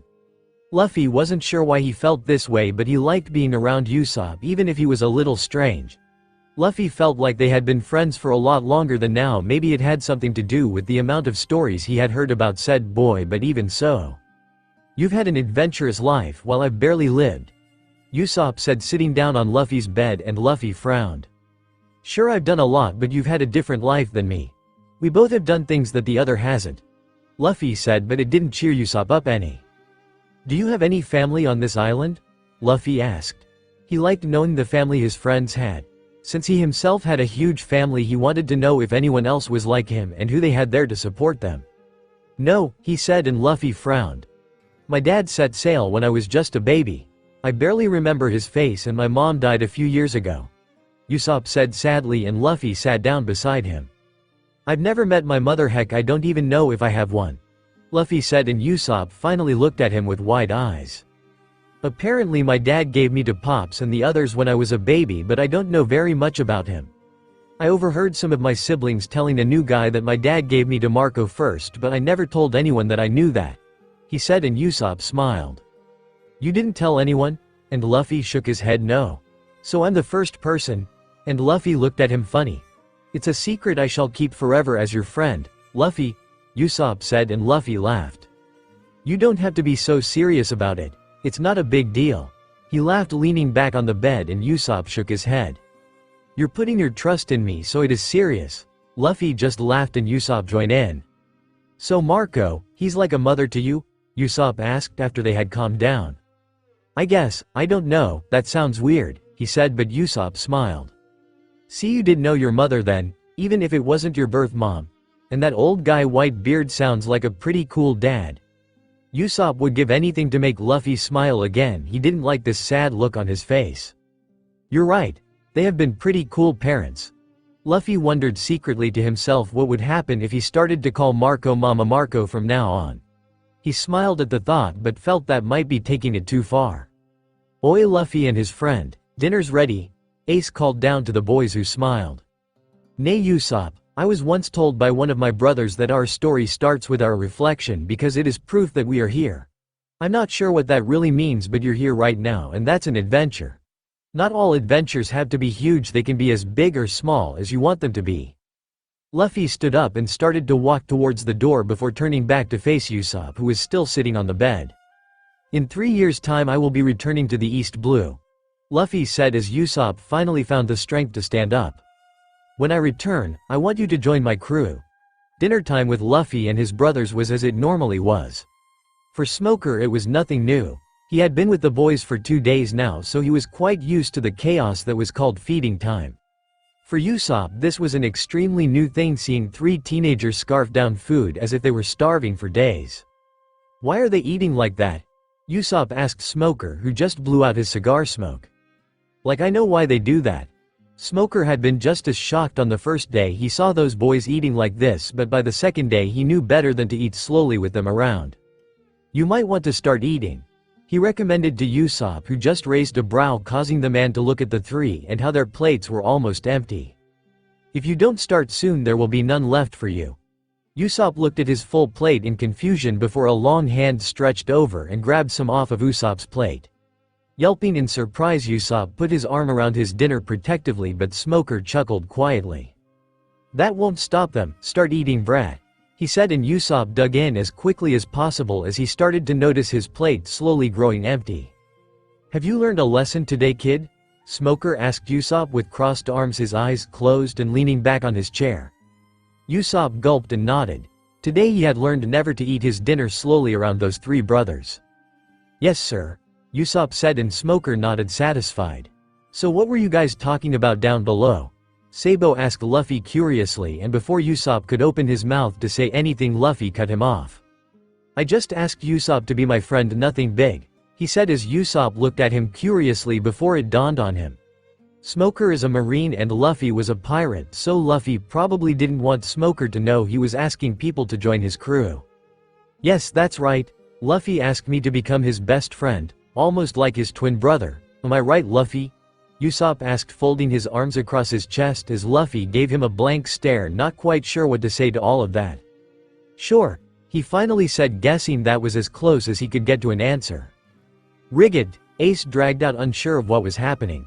"I really don't care what you boys decide. Tomorrow we set towards Reverse Mountain, so be ready by then," Smoker said, dismissing himself from the company of teenagers. "Is he always like that?" Usopp asked once Smoker had left. She, he may sound like a jerk, but Smokey is actually a really nice guy," Luffy said, smiling, and Ace shook his head as Sabo just smiled softly. "I see." Usopp didn't really see it but went along because Luffy said so. "He's one of the very few who have actually pushed me to get stronger," Luffy thought out loud. While Marco, Thadge, his grandpa and the others do want to train him to get strong, they hesitate to go any further with his training. Luffy knows it's not because they don't think he can handle it, it's because they don't know what to do if he can. Smoker, who has no real connection to Luffy, didn't care if he was strong enough or not. Smoker wanted to push Luffy to see how far the boy could go and then push him further. Luffy loved that, to have a chance to spar with someone who didn't fear his pops or love him too much to challenge him too hard. Smoker was a good guy and Luffy was happy to call him a friend, even if he was a stupid marine. "But we've fought you pretty hard before, Lou," Ace said, leaning on his hand, his elbow on the table. "Yeah, but never like Smoker has. It was like I is actually having a battle, but it felt like a game." He couldn't really describe what it felt like to fight someone who was so much stronger than himself and didn't lower his power to help Luffy. "You guys aim to my level of experience. Smoker taught me that not everyone is going to be as strong as me. I'm going to need to get stronger if I want to survive in these waters." Usopp heard the conviction in Luffy's voice and found himself wanting to get a lot stronger as well. "Me too, Luffy, I will be strong as well," Usopp said, and Luffy laughed. "Usopp, why don't you stay overnight?" Ace asked the boy as Sabo side-eyed Ace in confusion. That would be imposing, I really shouldn't," Usopp stammered out, but Luffy had a look of pure joy on his face. "Tomorrow I'll be going back home to the Grand Line. This will be our last chance for like 2 years. Luffy said, and Usopp couldn't refuse him. "What's your plan here, Ace?" Sabo asked his brother, who just smiled at the boys talking energetically. "Tomorrow will be Luffy's birthday," Ace said, and Sabo's eyes widened. He had forgotten. "Let's let Luffy spend the night with his nakama, because I have a feeling that tomorrow Marco will be smothering him to death," Ace said, giving his grin that Sabo couldn't resist returning. "Alright, you win," he said, knowing that Luffy would have a lot of stories to tell the energetic young boy. "You're a really good sharpshooter as well?" Luffy asked Usopp, who smirked and pointed his thumb at himself. "A really good one? You must be talking about my dad. I'm the best sharpshooter you'll ever meet," Usopp said proudly, and Luffy's grin widened. "Good, as your future captain I can only have the best," Luffy said in response, causing Usopp to make a face at him. "But I thought I was captain," he asked Luffy, who felt a tick on his forehead. "Like hell, I'm the captain," he shouted, and Ace and Sabo's sweat dropped at the exchange. "I guess for now I can let you be the captain, but if you slip up any I'll take the title out from under your nose," Usopp said, and Luffy gave him a small pout. I guess that works, but he wasn't actually too sure about that.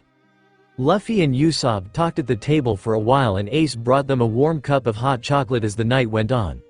For the brothers, they could see that Luffy had made a very good friend. What did bother them though were the insecurities that the younger boy carried.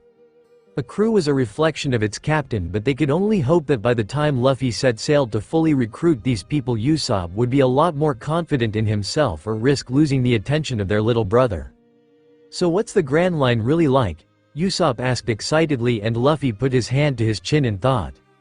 "Well, I don't really know," he said, and Usopp made a confused face. "But you said you lived there?" he asked, and Luffy nodded his head. "Yeah, but the Grand Line's huge. I've only been to certain places in it. I mostly stay in the New World since the Marines don't really like it when Pops goes too far close to the Blues." Usopp nodded his head, but more questions were bubbling up. "The New World, what's that like?"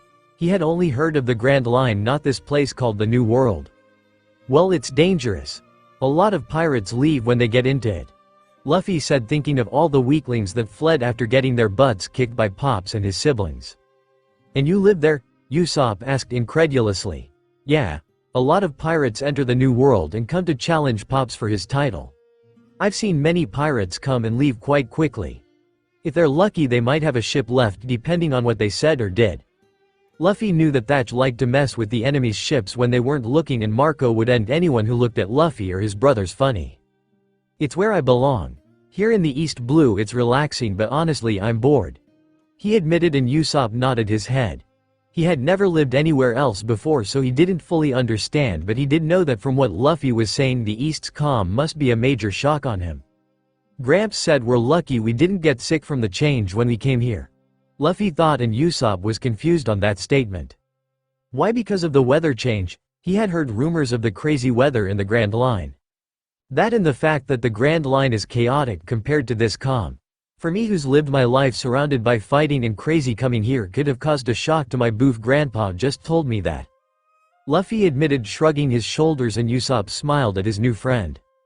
"Then it looks like if I'm going to be on this crew I have to get a lot stronger. Luffy, when we're 17 we'll have to be strong enough for anything," Usopp said, and Luffy grinned.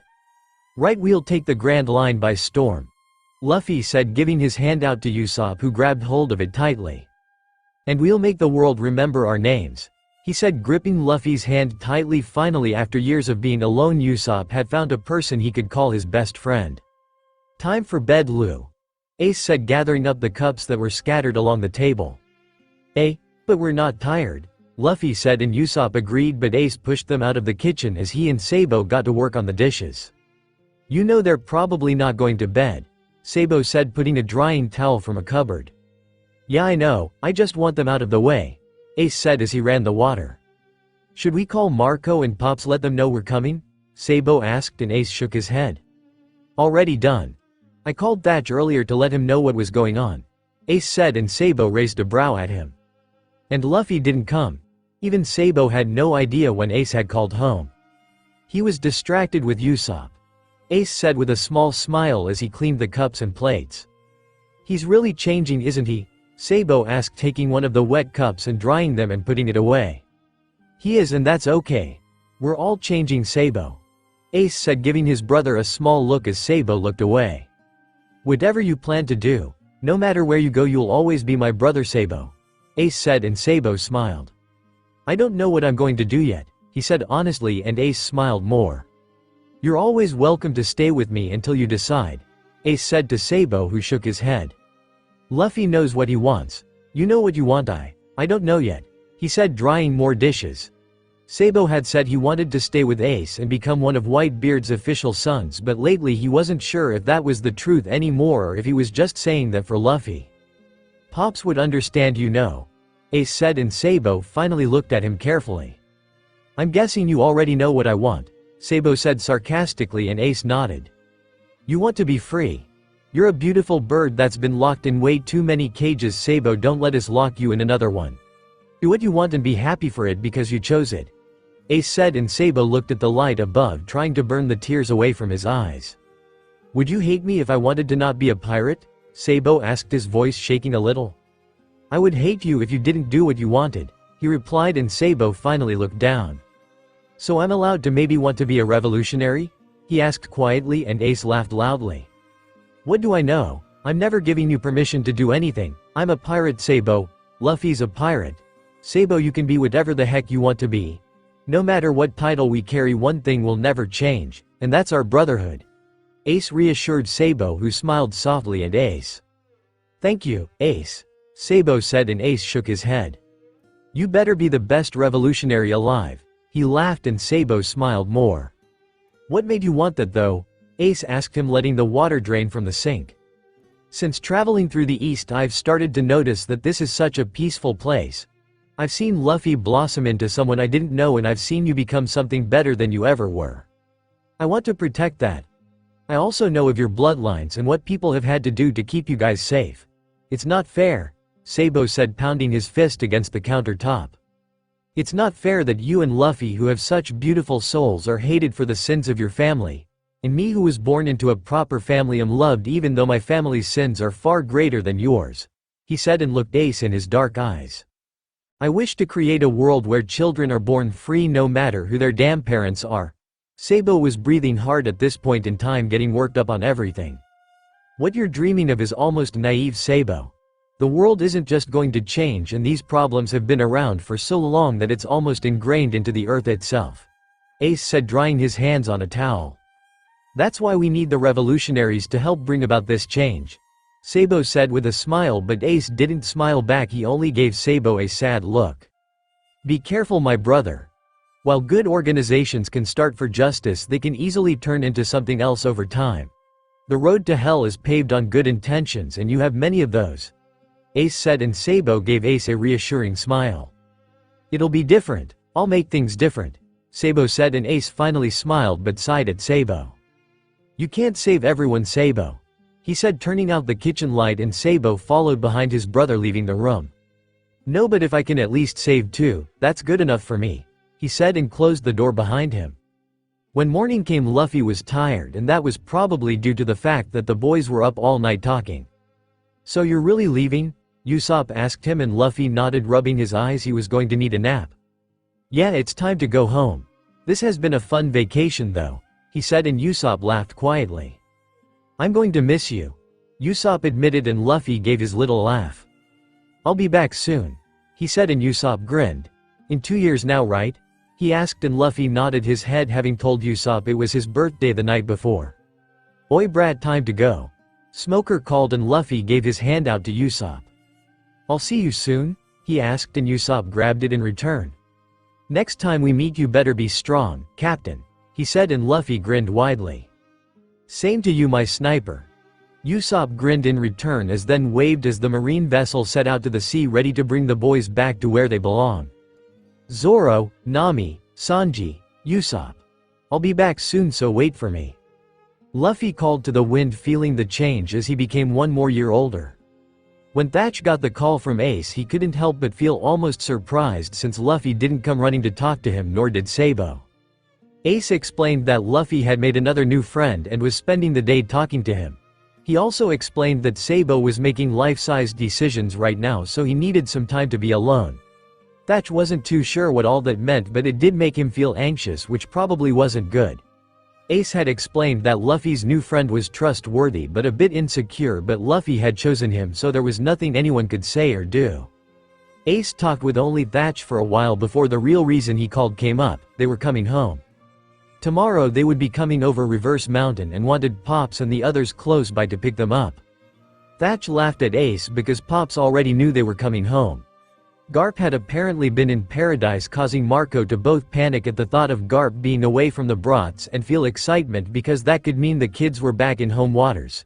Of course, Pops called Garp as soon as possible once he found out he was away from the kids, and Garp explained the plan of them coming home rather reluctantly.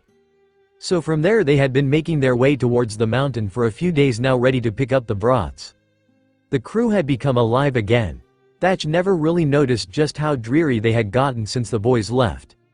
Marco was smiling more and even cleaning up their rooms so they had fresh blankets and clothes for when they got home. Pops was drinking a bit more, which was causing his nurses to scowl a lot and even try to talk him away from the bottle. All the nurses got in the end was a loud laugh from the older man who was drinking for his reunited family. Everyone was laughing once more, but Thatch was doing the biggest preparation for the brats. He was going to be making the birthday cake and dinner for Luffy. Luffy was now about to be 15 years old, so he wanted to do the best birthday celebration possible for the kid. If Thatch thought he'd have to remind Marco about Luffy's birthday, he found himself mistaken. Marco, while cleaning Luffy's room, had placed gifts all around the bed and even some new clothes in the dresser.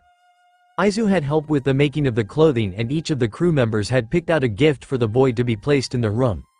Thatch was happy. For the first time in 2 months he felt things were going back to normal, and once the boys were home they'd make sure to keep them there for as long as possible. Marco had missed the phone call from Ace since he was busy helping around the ship preparing for the party to take place, but he got the idea of what was happening. He knew Luffy was making friends and he would question the boy later on them. The very thought that he could physically question Luffy on his friends made him smile wider. They were coming home, and that was all that was needed to be said for Marco's face to hurt from the smile he had been wearing ever since. They were almost home. He could see the mountain in the distance, and it took all of his strength not to just fly off and meet the boys at the bottom of it. "We're almost there," Thatch said, coming up beside his friend as he too was excited to see his brats. Marco didn't say anything as he just watched the ship sail closer and closer until they finally reached the red line where they knew the boys would be coming down from. "They're not here yet, Yui," Marco said in worry as he jumped from the ship onto the red line shore, waiting for a ship to come down from the mountain. "Maybe they're late?" Thatch asked, jumping beside his friend and walking along the shoreline while Pops and a few of the other commanders watched from the ship, keeping their eyes open for the marine vessel. Marco was getting worried as he sat down by the mountain and just thought about the what-ifs, and worrying himself into knots. Thatch didn't sit down because he felt it. A feeling he knew so well since it was one he practically lived off of mischievousness, and his smile began to form on his face. A little red blur with black hair went running past him and launched itself onto Marco's back, surprising the 1st Division commander into the water along with the boy. "Geez," he scowled but smiled quickly before diving into the ocean to save them both from a watery grave. Once both drowned people were pulled from the water, Thatch attempted to dry himself off before the boy could get back up and launch himself at him this time. Yes, I missed you," to Luffy, he said, hugging the boy back, and Marco looked up quickly, anger diminishing into happiness once he realized that it was his Luffy who had pushed him into the water. "Oi brats, why didn't you stop him, Yoi?"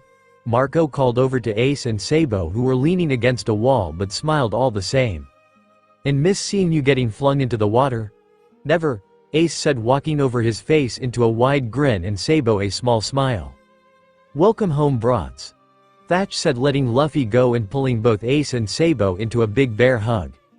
"We're home," Ace said, and Sabo remained silent, a small battle in his heart still raging. "Come here, kid Yui," Marco said, opening his arms as Luffy ran towards him, hugging his brother tightly. "I missed you, Yui," Marco said into Luffy's black hair, his voice wavering slightly. "I missed you more," Luffy laughed, but Marco shook his head. "That's not possible, kid Yui." He let Luffy go and took a good look at the boy. He had grown a bit taller and filled out a bit more. "Where's Pops?" Luffy asked excitedly, not one to stay in the same place for long. "I'm here, my son," Pops called from the ship, and Luffy ran towards it, jumping to the railing and then racing towards his father. "Pops," He called, jumping into the older man's arms for a hug. "I'm home," he said, and the older man smiled softly at the boy. "I can see that. Shall we begin our journey back to the new world?" he asked, and everyone cheered. "Not yet," Luffy said, and ran back to the railing and called out to his grandfather. "Gramps." The old man was now coming around on the ship where it had been hiding until the pirate crew showed up. "Get going, kid," Garp said, frowning, but all could hear the fondness in the man's voice. "Thank you for everything. Because of you I got a chance to meet my friends and see where Ace and Sabo grew up. So thank you, really," Luffy said to his grandfather, who had tears in his eyes but refused to cry. "Someday soon I'll be a pirate of my own. Say hi to Smoker for me," Luffy said, since they had left Smoker on the last island before the Grand Line. "Bye, Gramps," Ace called beside Luffy, and Sabo waved as well. The old man couldn't take it anymore and burst into tears as he waved his grandchildren off, but reminded then they were to become Marines. "I take it you had a fun time?" Vista asked to the boys, who all looked at one another and smiled. "It's been an adventure," Ace said, grabbing his new tattoo, which others started to notice. "When did you both get tattoos?" Thatch asked, checking them out. "Back on the first island we landed on we got them," Luffy said, causing many to freeze up. "What do you mean we yoi?" Marco asked, coming up beside them as Sabo pushed Ace out in front reluctantly. "Marco, listen, Luffy's a growing man, he can do whatever he likes, okay?" Ace put his hands up in front of himself protectively. "Luffy," Pops called, and Luffy took his shirt off and showed everyone his mark. "See, isn't it cool?" he asked, and Marco just stared at it. The mark was a blue cross with a blue and gold feather, bringing it all together to make Pop's mark. It's beautiful, yoi," Marco whispered, happy but also angry that Luffy did this without any permission from the family. "Isn't it?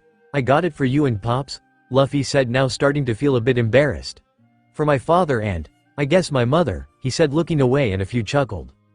"Looks like you've been upgraded from mother hen to an actual mother now."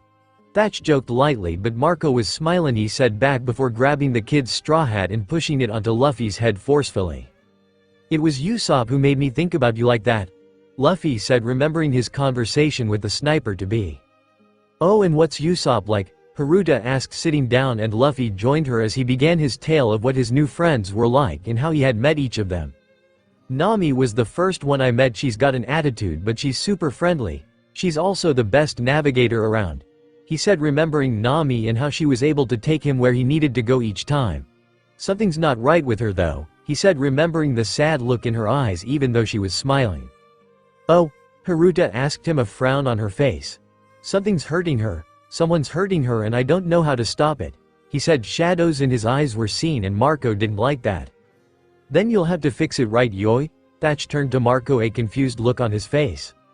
"Right," Luffy said, a smile returning to his face, because he would fix it. No matter who it was or what it was, no one touched his friends, his family, and got away with it. "Then I met Zoro," Luffy said, thinking of his next adventure and how he had met his best friend. "Zoro is my best friend in this world.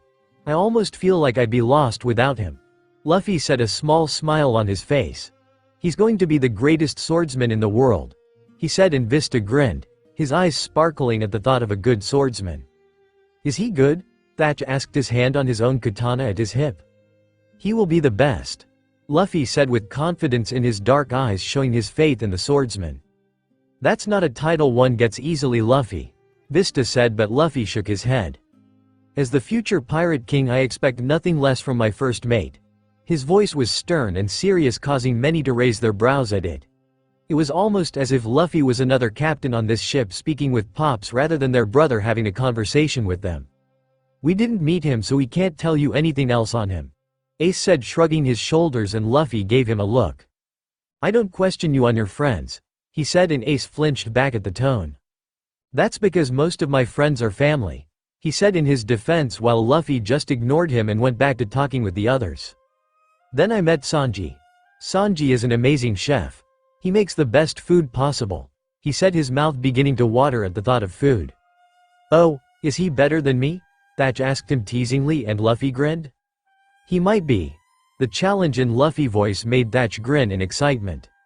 "I'd love to meet him," he said, wanting to test out the boy's skills even more. "Yeah, but he smokes like a chimney," Sabo said, rolling his eyes, and many laughed. Those things don't taste good, Luffy said, remembering his first time smoking. Please don't tell me you ate one of his cigarettes, Thatch said, knowing the boy would eat anything in his path when hungry. Nope, Sanji, let me try smoking one, Luffy said casually, and Marco's eyes darkened. Oh yes, I'd love to meet that chef of yours, Yui, he said ever so sweetly, but Luffy missed the danger. Yeah, you guys would love him, Sabo chuckled at the thought of the little chef being interrogated by Marco. We went to a party and Sanji dressed me up, he even made a spicy drink for me, but Sabo drank it instead, Luffy said, turning his face towards his brother and pouting. I thought it had alcohol in it, Sabo said, and Marco's face darkened more. Maybe we should move away from the chef. How about your next friend? Thatch said, not knowing how much more of that Marco could take. Marco was fuming. He had let Luffy out of his sight for a moment, and the boy had come back with a tattoo, tried smoking, and even nearly drank. If these were the friends Luffy was making, he would need to give them a good talking to. I met Usopp. He's Usopp's son, Luffy said excitedly, and a few people's eyes widened in surprise. That's a member of Shanks' crew, Haruta said knowingly with a smile. Many had heard the tales of the sniper's little son back home. Pops, being a father himself here, had listened dutifully, but even he could grow tired of the ramblings after a while. Is he like his father, any? Pops asked, interested, and Luffy gave a half smile. He has a long way to go. He's talented like his dad, but he's nervous and insecure, Ace answered for Luffy, who nodded sadly. He'll be the best, I can guarantee it, but it might take a while, Luffy admitted, but was happy to call Usopp his friend. He's also a liar, Sabo said, and Luffy gave his brother a look. Really? Sabo shook his head at his innocent brother. Those are my friends. In 2 years' time I will be meeting Zoro on his home island, and we will set out to find Nami. I think I know where she'll be. Ace looked at him confused. And how's that? Luffy smiled sadly. There's an island she wants me to stay away from. I think that's where the bad stuff happening, so I'll go there and she might be there, he said with his own logic. Alright, but can you get there with just that Zoro guy? Ace asked him, and Luffy laughed loudly. Dunno, he admitted, making many sweat drop. Sabo, who had been involved with the conversation but didn't feel like he wanted to be there, slowly started to phase himself out and moved towards Pops. Nay Pops, whenever you get a chance can I talk to you? He said, looking down, and Pops smiled softly at his son. Of course, he said, standing up and walking away with Sabo. What's wrong with Sabo, Yui? Marco asked, noticing he was acting strange. Sabo just needs some time with Pops, that's all, Ace said, and Luffy frowned. So he's decided? And Ace turned his head quickly towards Luffy, his eyes wide. How did you? He asked, and Luffy frowned. I'm not as big an idiot as you think I am. He scowled, and once again Ace felt bad. I think he has, he admitted slowly, and Luffy nodded. Good. Pops will help him out then. Luffy stood up, leaving a lot of people confused on what was happening with the brothers. Are we missing something? Thatch asked, and Luffy shook his head. That's Sabo's secret to tell if he wants, he said before complaining about being hungry. Right, but before you eat go check out your room, kid, Thatch said, grinning, and Luffy tilted his head in confusion. What, why? Ace started to catch on. Because it's a special day, Lou. He cheered, and Luffy looked even more confused. It's Children's Day, right? He asked, and Ace blanked before Marco pushed Luffy forwards towards his room. It's also your birthday, Yui, Marco said, and Luffy began to smile as he remembered. He had been so caught up in the fun of Reverse Mountain and telling all about his friends he forgot that he was now officially 15 years old. When he opened the door to his cabin, he saw the presents surrounding his bed and the cleanliness of the room. Did you guys do this? Luffy asked in awe as he touched his bed and felt like crawling in it like he had done so many times before. Being away from home had made him miss what was his. Why don't we open them after dinner? We have a party to have, Thatch said, and Luffy cheered as he rushed to the galley and took his special seat where he had carved his name so many years ago. Sabo had entered the galley, his eyes red but a wide smile on his face. You talked to Pops? Luffy asked him, and he nodded. Yep, Pops is going to help me out, he whispered as the three hugged each other. Good, let's eat, Luffy said, breaking away from his brothers and going back to his seat where Thatch had begun to place plates around the table for them to all take from, and Luffy didn't hesitate. Everyone was laughing and some were drinking so much they were crying. After dinner, Thatch had brought out a strawberry cake and a round of happy birthday had been sung, much to Luffy's excitement and embarrassment, but he sang along with them as well. Luffy had never partied this hard before, so by 3 in the morning he was so tired he figurehead and flopped down, closing his eyes, falling asleep. Marco was heading to bed himself but stopped to see the boy on the figurehead, causing a small smile to come to his face as he jumped the railing, moving towards the boy. "Some things never change, do they, Yoi?" he asked softly as Luffy was snoring away. Marco picked the boy up, marveling on how heavy he had gotten. Once upon a time he bottle-fed this boy, had changed his diapers, taught him to walk, talk, and play. Marco had seen him fight with others, laugh with others, get hurt and learn to apologize. He had seen him find his dream and decide to aim for it, had watched him make friends with those who hated him, had seen those friends become his brothers and protectors. Marco had seen the boy make his own decisions and even learn to say no to his family. Marco had watched Luffy grow, and as he placed the boy into his bed he couldn't stop the tears come to his eyes at the thought of all that had happened from beginning to now. "Happy birthday, my son Yui," he said, tucking the boy in and putting the straw hat on the dresser and walking towards the door. "Night, Ma," Luffy mumbled in his sleep, and Marco smiled, closing the door silently. Sabo was happy to be home, that much he would admit, but at the same time he felt distant from the others, almost as if he didn't quite belong. He knew his brothers wouldn't want that and were not trying to make him feel like an outsider, it was him that was causing this. It was his own feelings and thoughts that were separating him from his family, and it killed him. Luffy was acting like a captain-to-be, and he felt proud as his big brother. He watched as the 15-year-old held himself strong and even challenged his siblings while putting his complete faith in these kids he had chosen to be his nakama. Ace was laughing more since they had gotten home, and he knew everyone had noticed the change.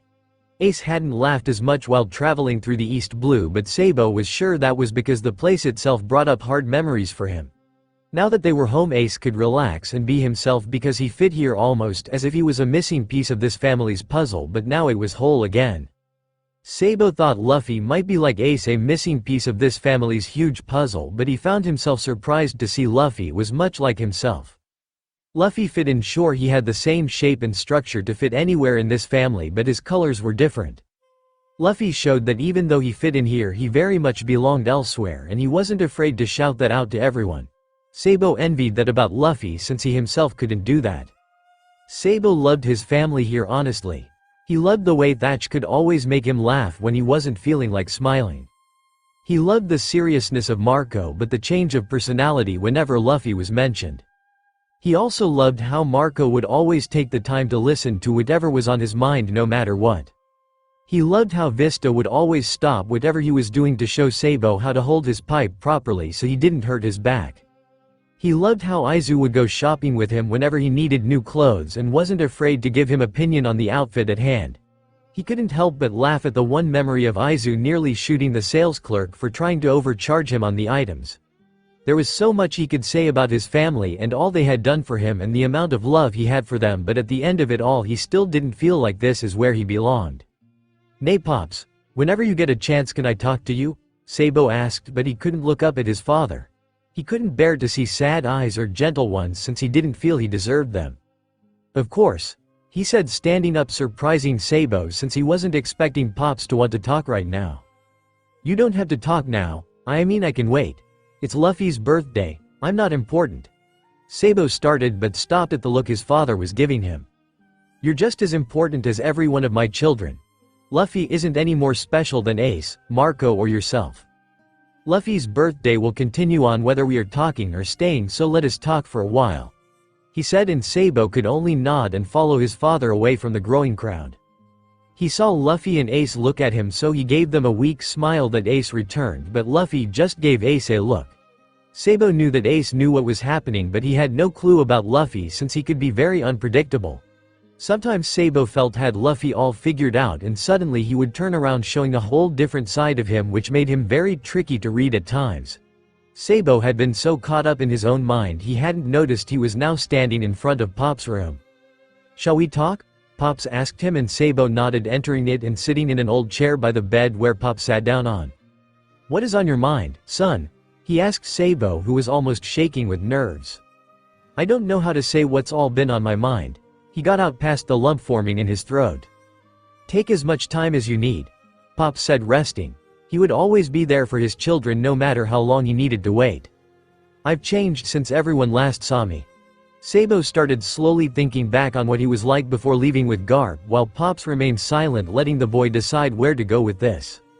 I saw Luffy blossom and make friends, which was hard for him to do. I saw how Ace has grown into a man.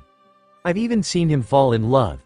They have been changing right before my eyes, and for a while I felt like I was the one being left behind by my brothers, he said, and Pop's eyes softened at his young son. I thought about Luffy's dream to become a captain of his own and watched him work to make that dream a reality. My little Luffy is starting to look and act more like a man, he said, looking at Pops as tears were forming in Sabo's eyes.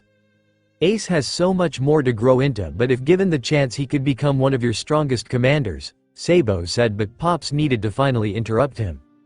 You didn't come to me to talk about their changes though, did you? He asked, and Sabo nodded his head. Sometimes it takes noticing the changes of the ones you love to notice your own changes. I realized that I was just going along with Luffy and Ace and had forgotten what it was like to have my own dream, he said, a tear finally falling down his face. Have you remembered? Pops asked him, smiling and wiping the tear off the blonde's pale cheek. I think I have, Pops. Taking a deep breath, Sabo looked up at his father figure, the man who had accepted him, taken him in and loved him unconditionally. I want to create a world where Luffy and Ace can live free, he said, and Pops smiled at him. They are free, my son, he said, but knew Sabo had more to say. Through you they are free, Pops, but not in the world. Ace is bound by so many chains that sometimes I think he can't see an escape from them. If he hadn't met you, I don't know what his fate would be like today, Sabo admitted sadly. And Luffy, while happy and surrounded by so many people, will someday realize the world thinks he's a monster that should never have been born. Pops was about to interrupt him on that, but Sabo held his hand up while leaning over, his blue eyes dark and sad. You didn't ever see them, Pops. You didn't see how dark Ace's eyes could become as a kid, or how he questions his own birth day in and day out. To even think the world could cause Luffy's eyes to become like that scares the living shit out of me. I want to create a world where he can live in peace, and that's why, he said, taking another deep breath to tell his father his one true dream. That's why I want to become a revolutionary, he said, and then looked away, just waiting for Pops to put him down for that dream and call it ridiculous. What Sabo got instead of ridicule was laughter, a joyful sound, not a mocking sound. If that is your dream, then you must chase after it. Understand though that no matter where you go, you will always be my son. Sabo's eyes widened and the tears came all at once. Bending over and hiding his eyes with his hands, Sabo couldn't help but feel happiness. Thank you. He got out through his tears, his voice shaking as Pops pulled the teenager into a tight hug. Always my son, he said, and brushed his large fingers through the boy's hair soothingly until the tears slowly stopped. You know of Luffy's birth father, correct? Pops asked once Sabo had calmed down and was wiping his cheeks clean. MN. He knew that Luffy's father was a revolutionary as well. Allow me to get in contact with him to see if he would allow a new recruit into his wings. Pops smiled and Sabo stood up and bowed. Thank you, Pops, he said, and the old man chuckled. Let us go and join your brothers before they get too worried, he said, and Sabo grinned weakly but followed Pops to the galley happily. Their Luffy was bouncing excitedly in his seat but raced to him when he entered the room. You talked to Pops? Luffy asked quietly, and Sabo nodded his head as Ace walked over to join the conversation. Yeah, he's going to help me out, Sabo whispered as Ace and Luffy pulled him into a hug. Sabo for the family he had been given, but it was time for him to spread his wings and see the world. Maybe he would write that book he once talked about. By the end of the night, Luffy had fallen asleep on the figurehead, and the sight of Marco carrying him back to his room made Sabo smile. Pops will be having a friend of his come and visit me soon. Apparently he's friends with a fish man named Hack who's a part of the revolutionaries, Sabo said as Ace walked up beside him. Luffy knows, he whispered, and Sabo smiled. I was wondering if he knew, that brat. Sabo just shook his head at the amount of knowledge the boy had, but the lack of the knowledge he showed. Luffy was such a contradictory of himself that so often it made his head spin. Who's the friend? Ace asked him curiously, and Sabo smiled. Remember Jinbei? We met him once on Fishman Island. He's apparently friends with this other guy in the revolutionaries, so he'll be coming to visit me. Sabo said, happy, but he also had more news for Ace. Pops is going to talk with Luffy's father. Ace froze for a moment before looking at Sabo. Will that help? He only knew a few things about Dragon? He's the leader of them, Ace. I'll need to meet him if I want to get anywhere. Sabo turned to face Ace, who nodded, slowly taking it all in. Ace, you should tell Pops about your birth father, Sabo said, and got the reaction he knew was coming. Why should I? He has nothing to do with my life, Ace snarled, and Sabo shook his head. Then it's time to let him go. Telling Pops will help you release that pent-up anger and might help you feel better, Sabo said before stepping back away from the railing, looking out on the seas. Yumi and Luffy will be setting out on our own, Sabo said, and Ace crossed his arms and frowned. I'm staying here, he said bluntly, and Sabo nodded his head. I know, what I meant was that we're going different ways now. We won't be able to be at each other's backs all the time protecting them, Sabo said sadly, but turned himself completely to look Ace in his eyes. Remember this, Ace, no matter what happens, where you are or what problems you're having, if you ever call my name, I'll be there in a heartbeat. Damned be any orders asked of me. Sabo was serious. Should Ace or Luffy ask for his help, he'd be there in a moment. Same with you. We're brothers no matter our distance or title. Never forget that, Sabo, Ace said, and they fell into a comfortable silence. The winds of change were upon them, and the three boys were getting their sails ready to catch it. Sabo would go one way and Luffy another. Ace felt saddened by the fact his family was splitting apart, but happy because they were going to both be doing what they loved in this world. Be the best, Ace said, finally pushing away from the railing and walking towards his room, waving good night, missing Sabo's words in the wind. I want you to be better. It had been a week of hell for Sabo, or at least in his eyes it had been. Sabo had decided it was time to tell the family that he would be leaving in a month's time. Of course, the moment he said he was leaving, a roar of protests rang across the ship. Thatch had just got his brats back, and now one was leaving and another would be gone in 2 years' time.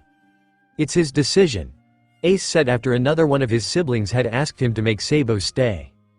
Forcing him to stay is taking away his freedom. Can you really do that to him?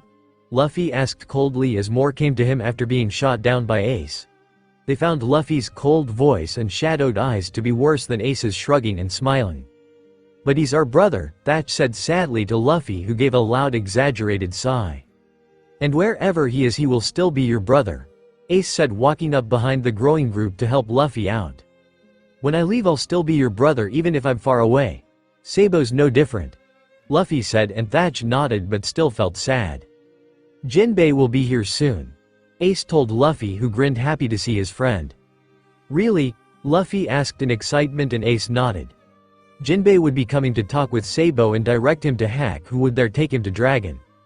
You don't sound worried, kid, Thatch said, sitting on the railing, and Luffy gave a small smile. I don't know much about my dad.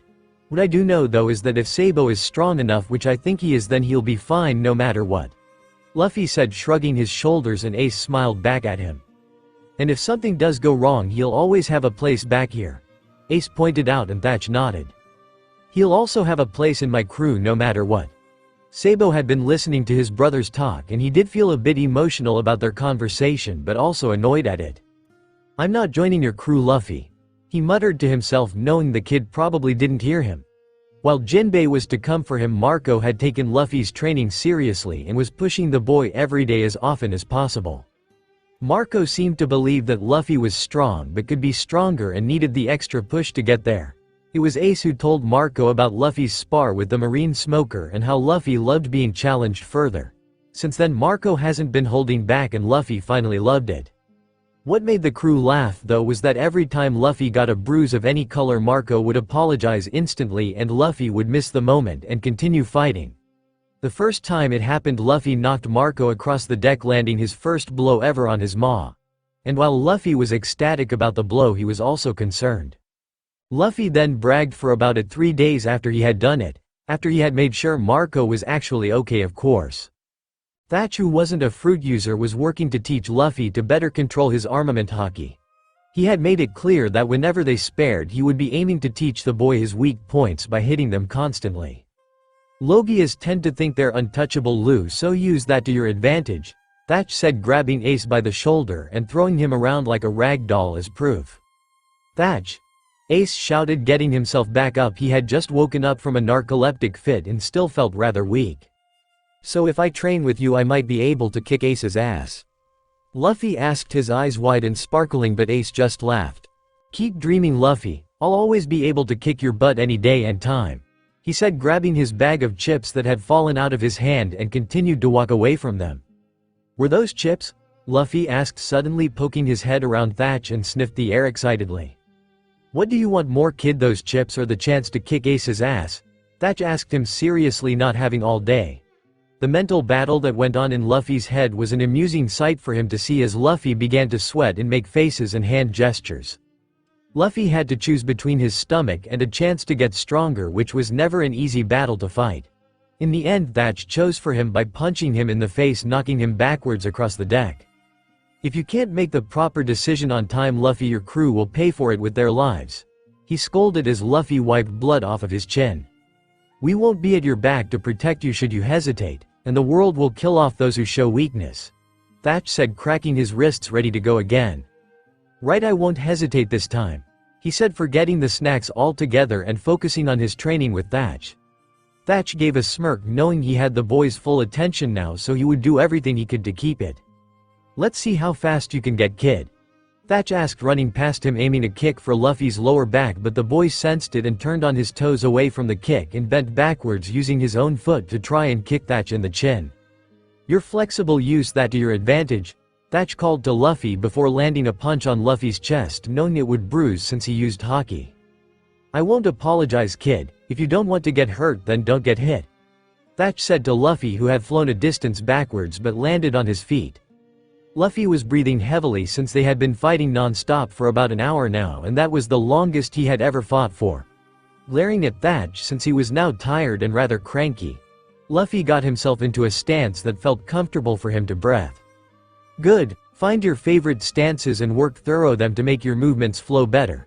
Thatch smiled. The kid was picking up on things quicker than he expected. I'm going to kick your ass, Luffy shouted to his brother, who laughed loudly. Then prove it, he called back, but that's when something weird happened. Luffy felt his head grow lighter, almost like his blood had started to move really quickly through his body. He didn't know what was going on, only that he felt like he could fly all of a sudden. Thatch was watching the boy carefully. Something was off now, and he couldn't help but think he might have pushed him too far. Marco would kill him if the kid dropped for a few days after this, so he was ready to call it off until Luffy started to move. Luffy kicked off the ground where he was and in the blink of an eye was right in front of Thatch, returning the punch he had been given, knocking Thatch off his feet. Right after delivering the blow, Luffy fell to his back and breathed deeply, tired and now very hungry. Observers above were shocked that their Luffy had been able to hit Thatch when for the past hour the man was able to avoid all of the kid's hits altogether. What the heck, kid?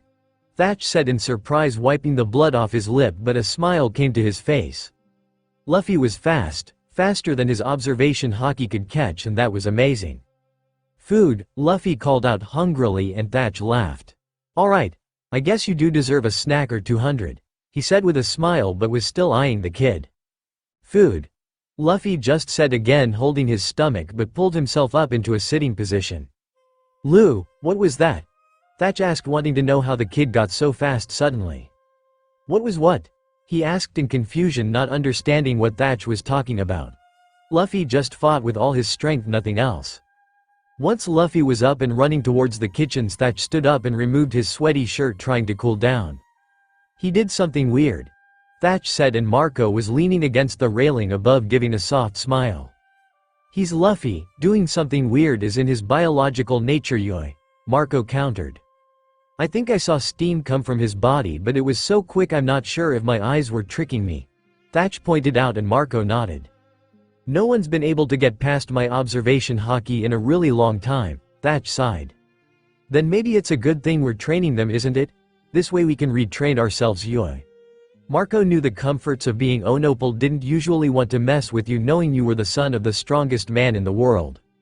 I don't think he will be able to use whatever he just did for a while. He didn't even realize he did something, Thatch said, and Marco nodded. Maybe it's better that way, whatever he did knocked him out, Yoi, Marco said worriedly. I thought that was my training, Thatch said with a smirk, but Marco shook his head, looking at Thatch. He was just tired, but whatever he did at the end to hit you took a toll on his body and ended the fight. Yoi. Marco was an observer and knew that Luffy's body may be strong, but he was still very young. We'll keep an eye on him. Thatch promised to Marco, knowing he was worried, and the man nodded, knowing that was all they could do since Luffy would do whatever he wanted either way. A week had passed, and while Luffy had been training with Marco and Thatch, Ace had been trying to decide if he should talk to Pops about what was bugging him or not. It was around dinner time one evening when Pops called him over alone.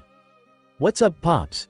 Ace asked his father figure, taking a seat in the older man's room. "Ace, as you know, our second division has been without a commander for a long time," Pop said, and Ace felt his stomach turning in knots. "Yeah, since we were kids," he said, slowly wondering where this was going but knowing full well where it would lead.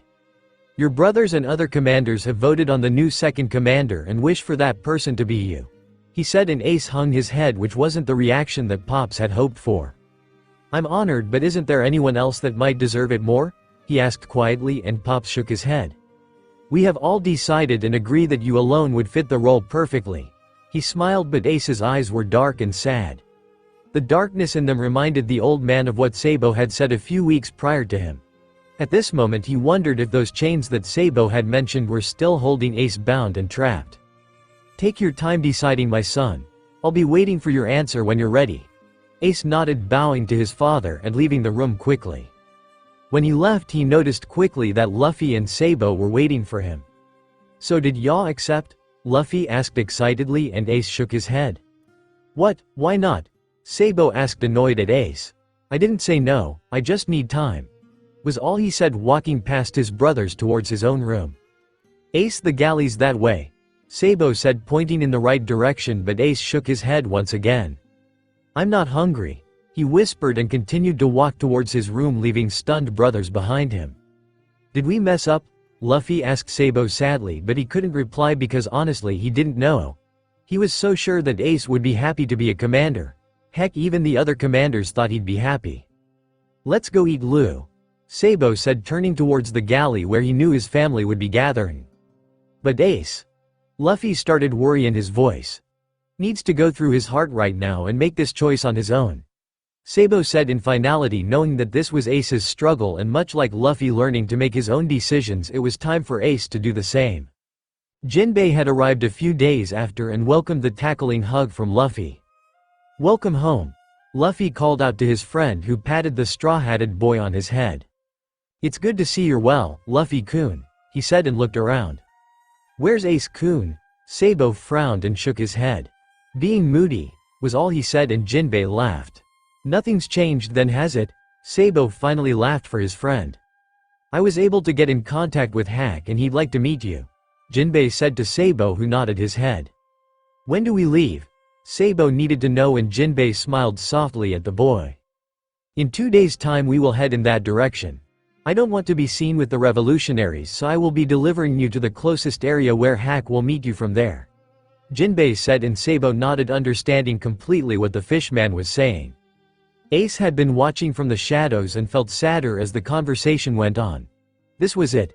Sabo was about to follow his dreams and Luffy was preparing to follow his.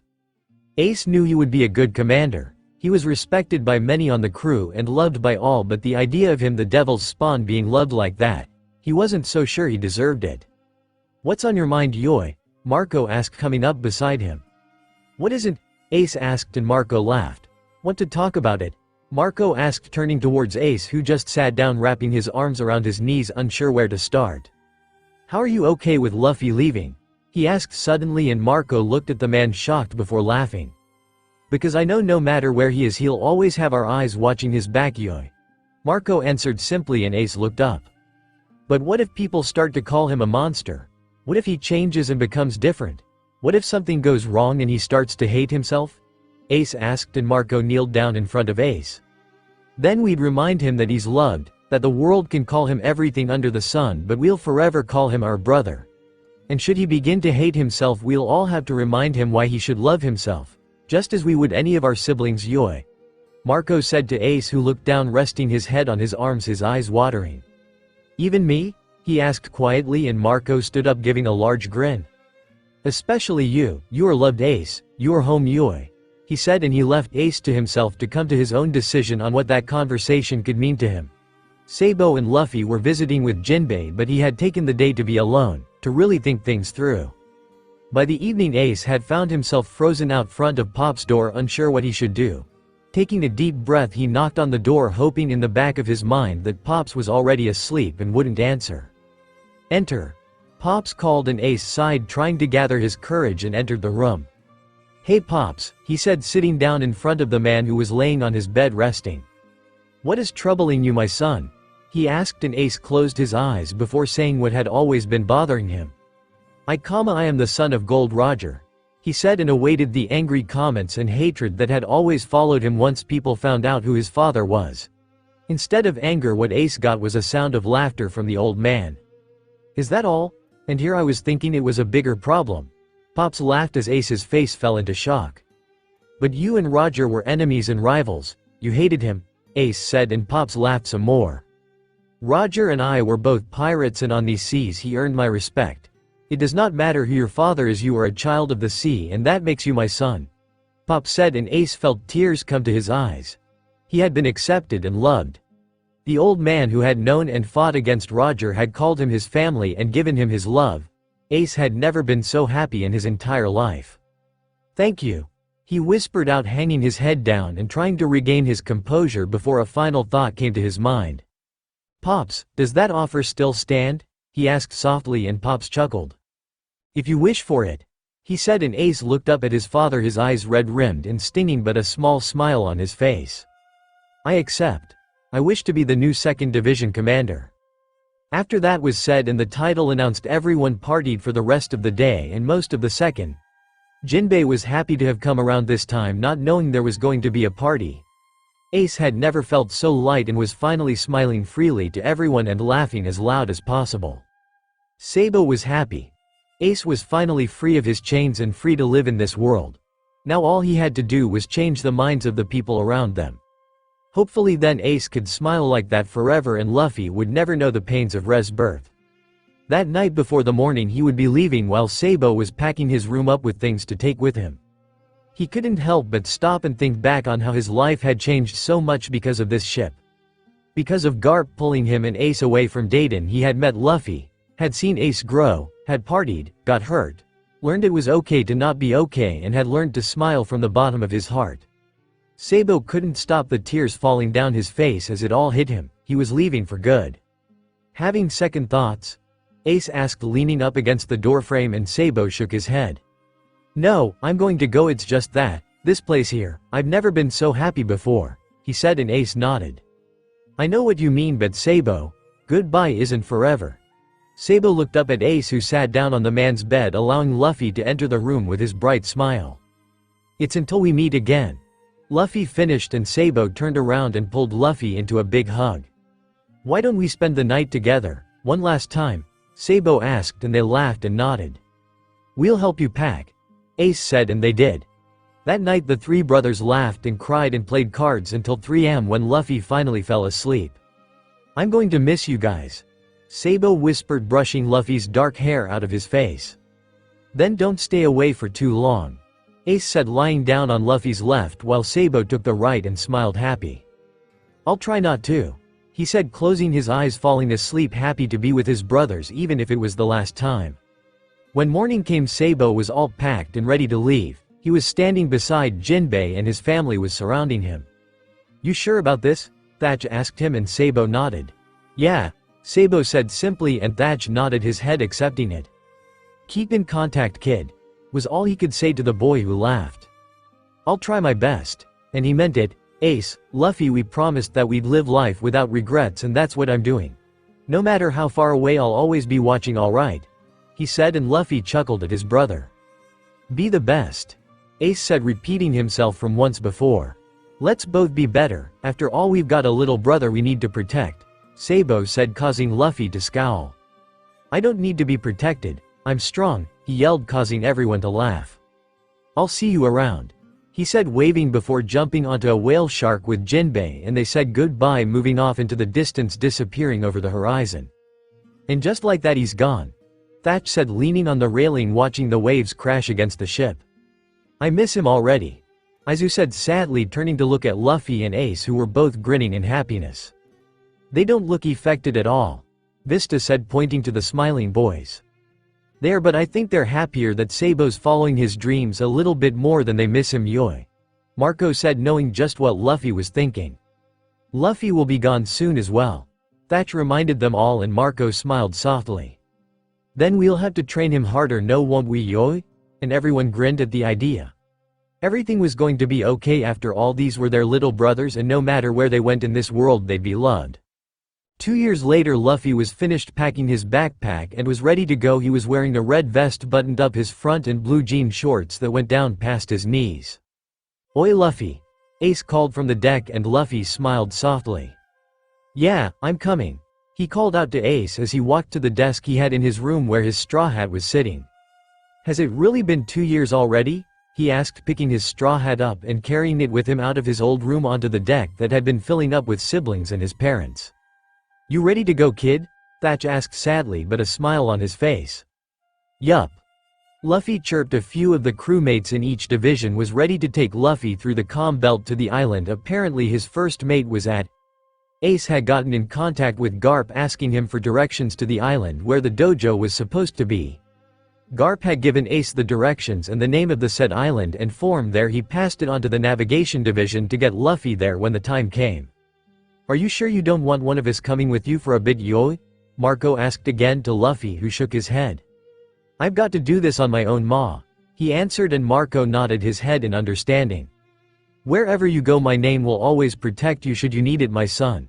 Pops said to Luffy, who smiled at his father.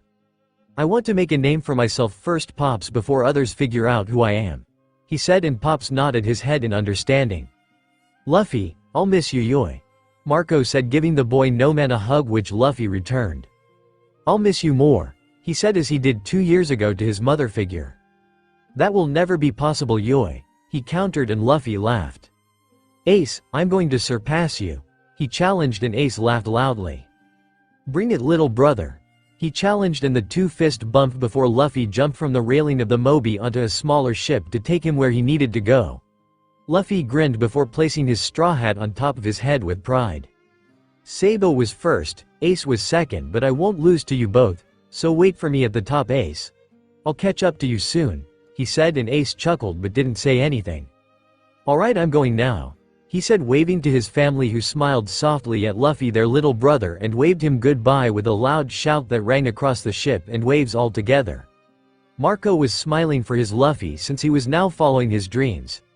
As the further Luffy got from him, the more it sunk in that Luffy was gone from his sight and wouldn't return so easily. It's hard to believe that after 17 years he's gone, Thatch said, closing his eyes and remembering the smiling baby that was too happy for his own good. Remember when he first learned to walk, how he's dragged his foot behind him? Aizu asked, recalling the funny way Luffy was. And how he rolled under Pop's chair for a few hours looking for you, Marco. Marco laughed, recalling the time, knowing that was the very last time he ever really let Luffy out of his sight if he could manage it. Remember when he started to call you a cranky bastard? Or how he could make us all smile just by laughing? A few people joined in to the reminiscing. Remember when I taught him where his eyes, ears and nose were? Haruta asked, remembering the happy baby that wanted his food more than he wanted to know where his nose was. And how his first words were ma and pa? Thatch asked, and before everyone knew it, many were crying. Are you okay, Marco?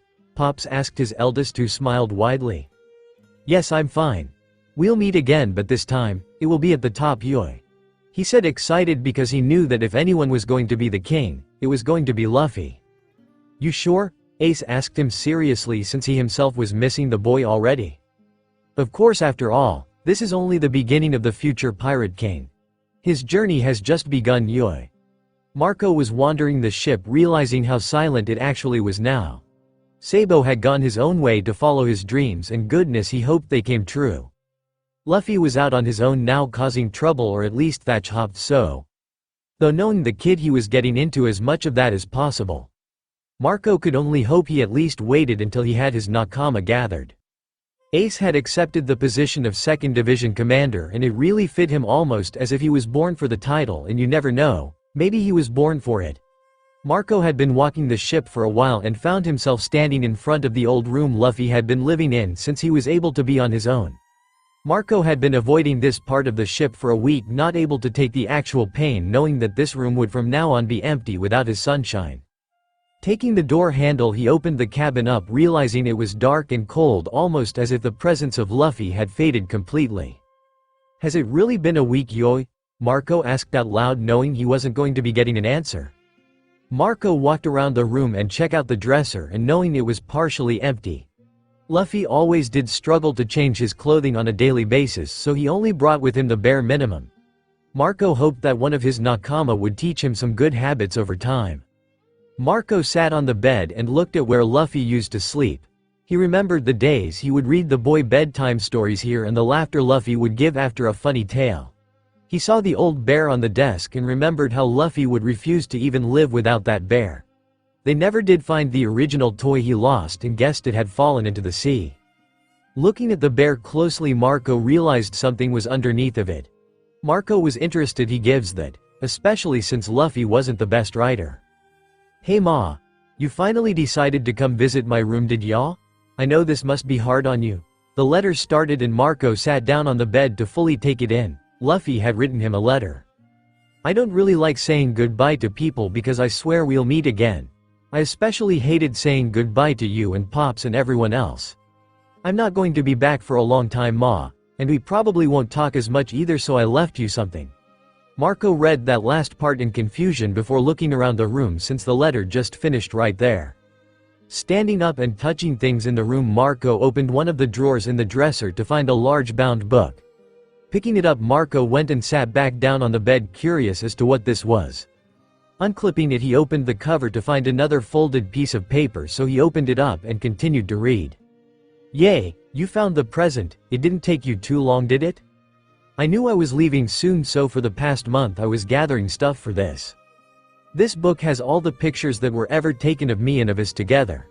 I had Thatch help me find everything, and then Aizu made the book. Haruta helped me out all the pictures in and even made sure to leave extra room in the back for more. Someday I'll have a bounty that will rival Ace's and then yours, maybe even Pop's. I won't always be near, but I'll never ever be too far either. Aw and Ma, happy Mother's Day. I hope you found it that day. Luffy." Marco carefully put the letters aside and skimmed through all of the pictures of a baby smiling, crying and laughing. They had pictures of Luffy getting a bath and some when they tried to teach him to swim before he had his devil fruit. There were pictures of him and Shanks, and some of when he first met Ace and Sabo. Marco was fighting back tears at this wonderful gift. He didn't hear Thatch enter the room. "So you finally made it here," he said, crossing his arms and leaning on the door frame, a smile on his face. "So this is the real reason you wanted to celebrate today, Yoi?" Marco stated, but a smile was replacing his sadness. "I couldn't think of any other way to get you down here in time. You really worried us, you know. We thought we'd have to drag you here ourselves." Thatch said, laughing at the idea of dragging Marco across the ship and locking him in Luffy's old room. "This is a wonderful gift, Yoi," Marco said, closing the book that was filled with many good memories. "I think Sabo gave him the idea, honestly, but I have to agree. It's time we watch them from afar," Thatch said, sitting down beside Marco on the bed. "He'll be back in the new world soon, Yoi," Marco said with confidence. "I know, and when he is we'll greet him home along with the people he is gathering," Tosh said to Marco, who nodded. "Friends of Luffy is family to us, Yoi," Marco said, holding the closed book close to his heart. "But what if he finds a love interest out of the seas and brings her home to us?" Thatch asked teasingly, knowing he could ruffle up those phoenix feathers. "Then I'll show her why I'm known as his mother, Yoi." Thatch laughed. Nothing had changed. Luffy could go to the ends of the sea, thousands of miles away with many new people, but he's always had those sharp, lazy eyes watching over his back. "Let's go show Pops," Thatch said, standing up and letting Marco follow him as he looked back at the room and smiled. This had been an amazing gift from an amazing son, and now it was time for the journey of the king to begin. "I can't wait, Yoi," Marco said, smiling and closing the door, and he really couldn't.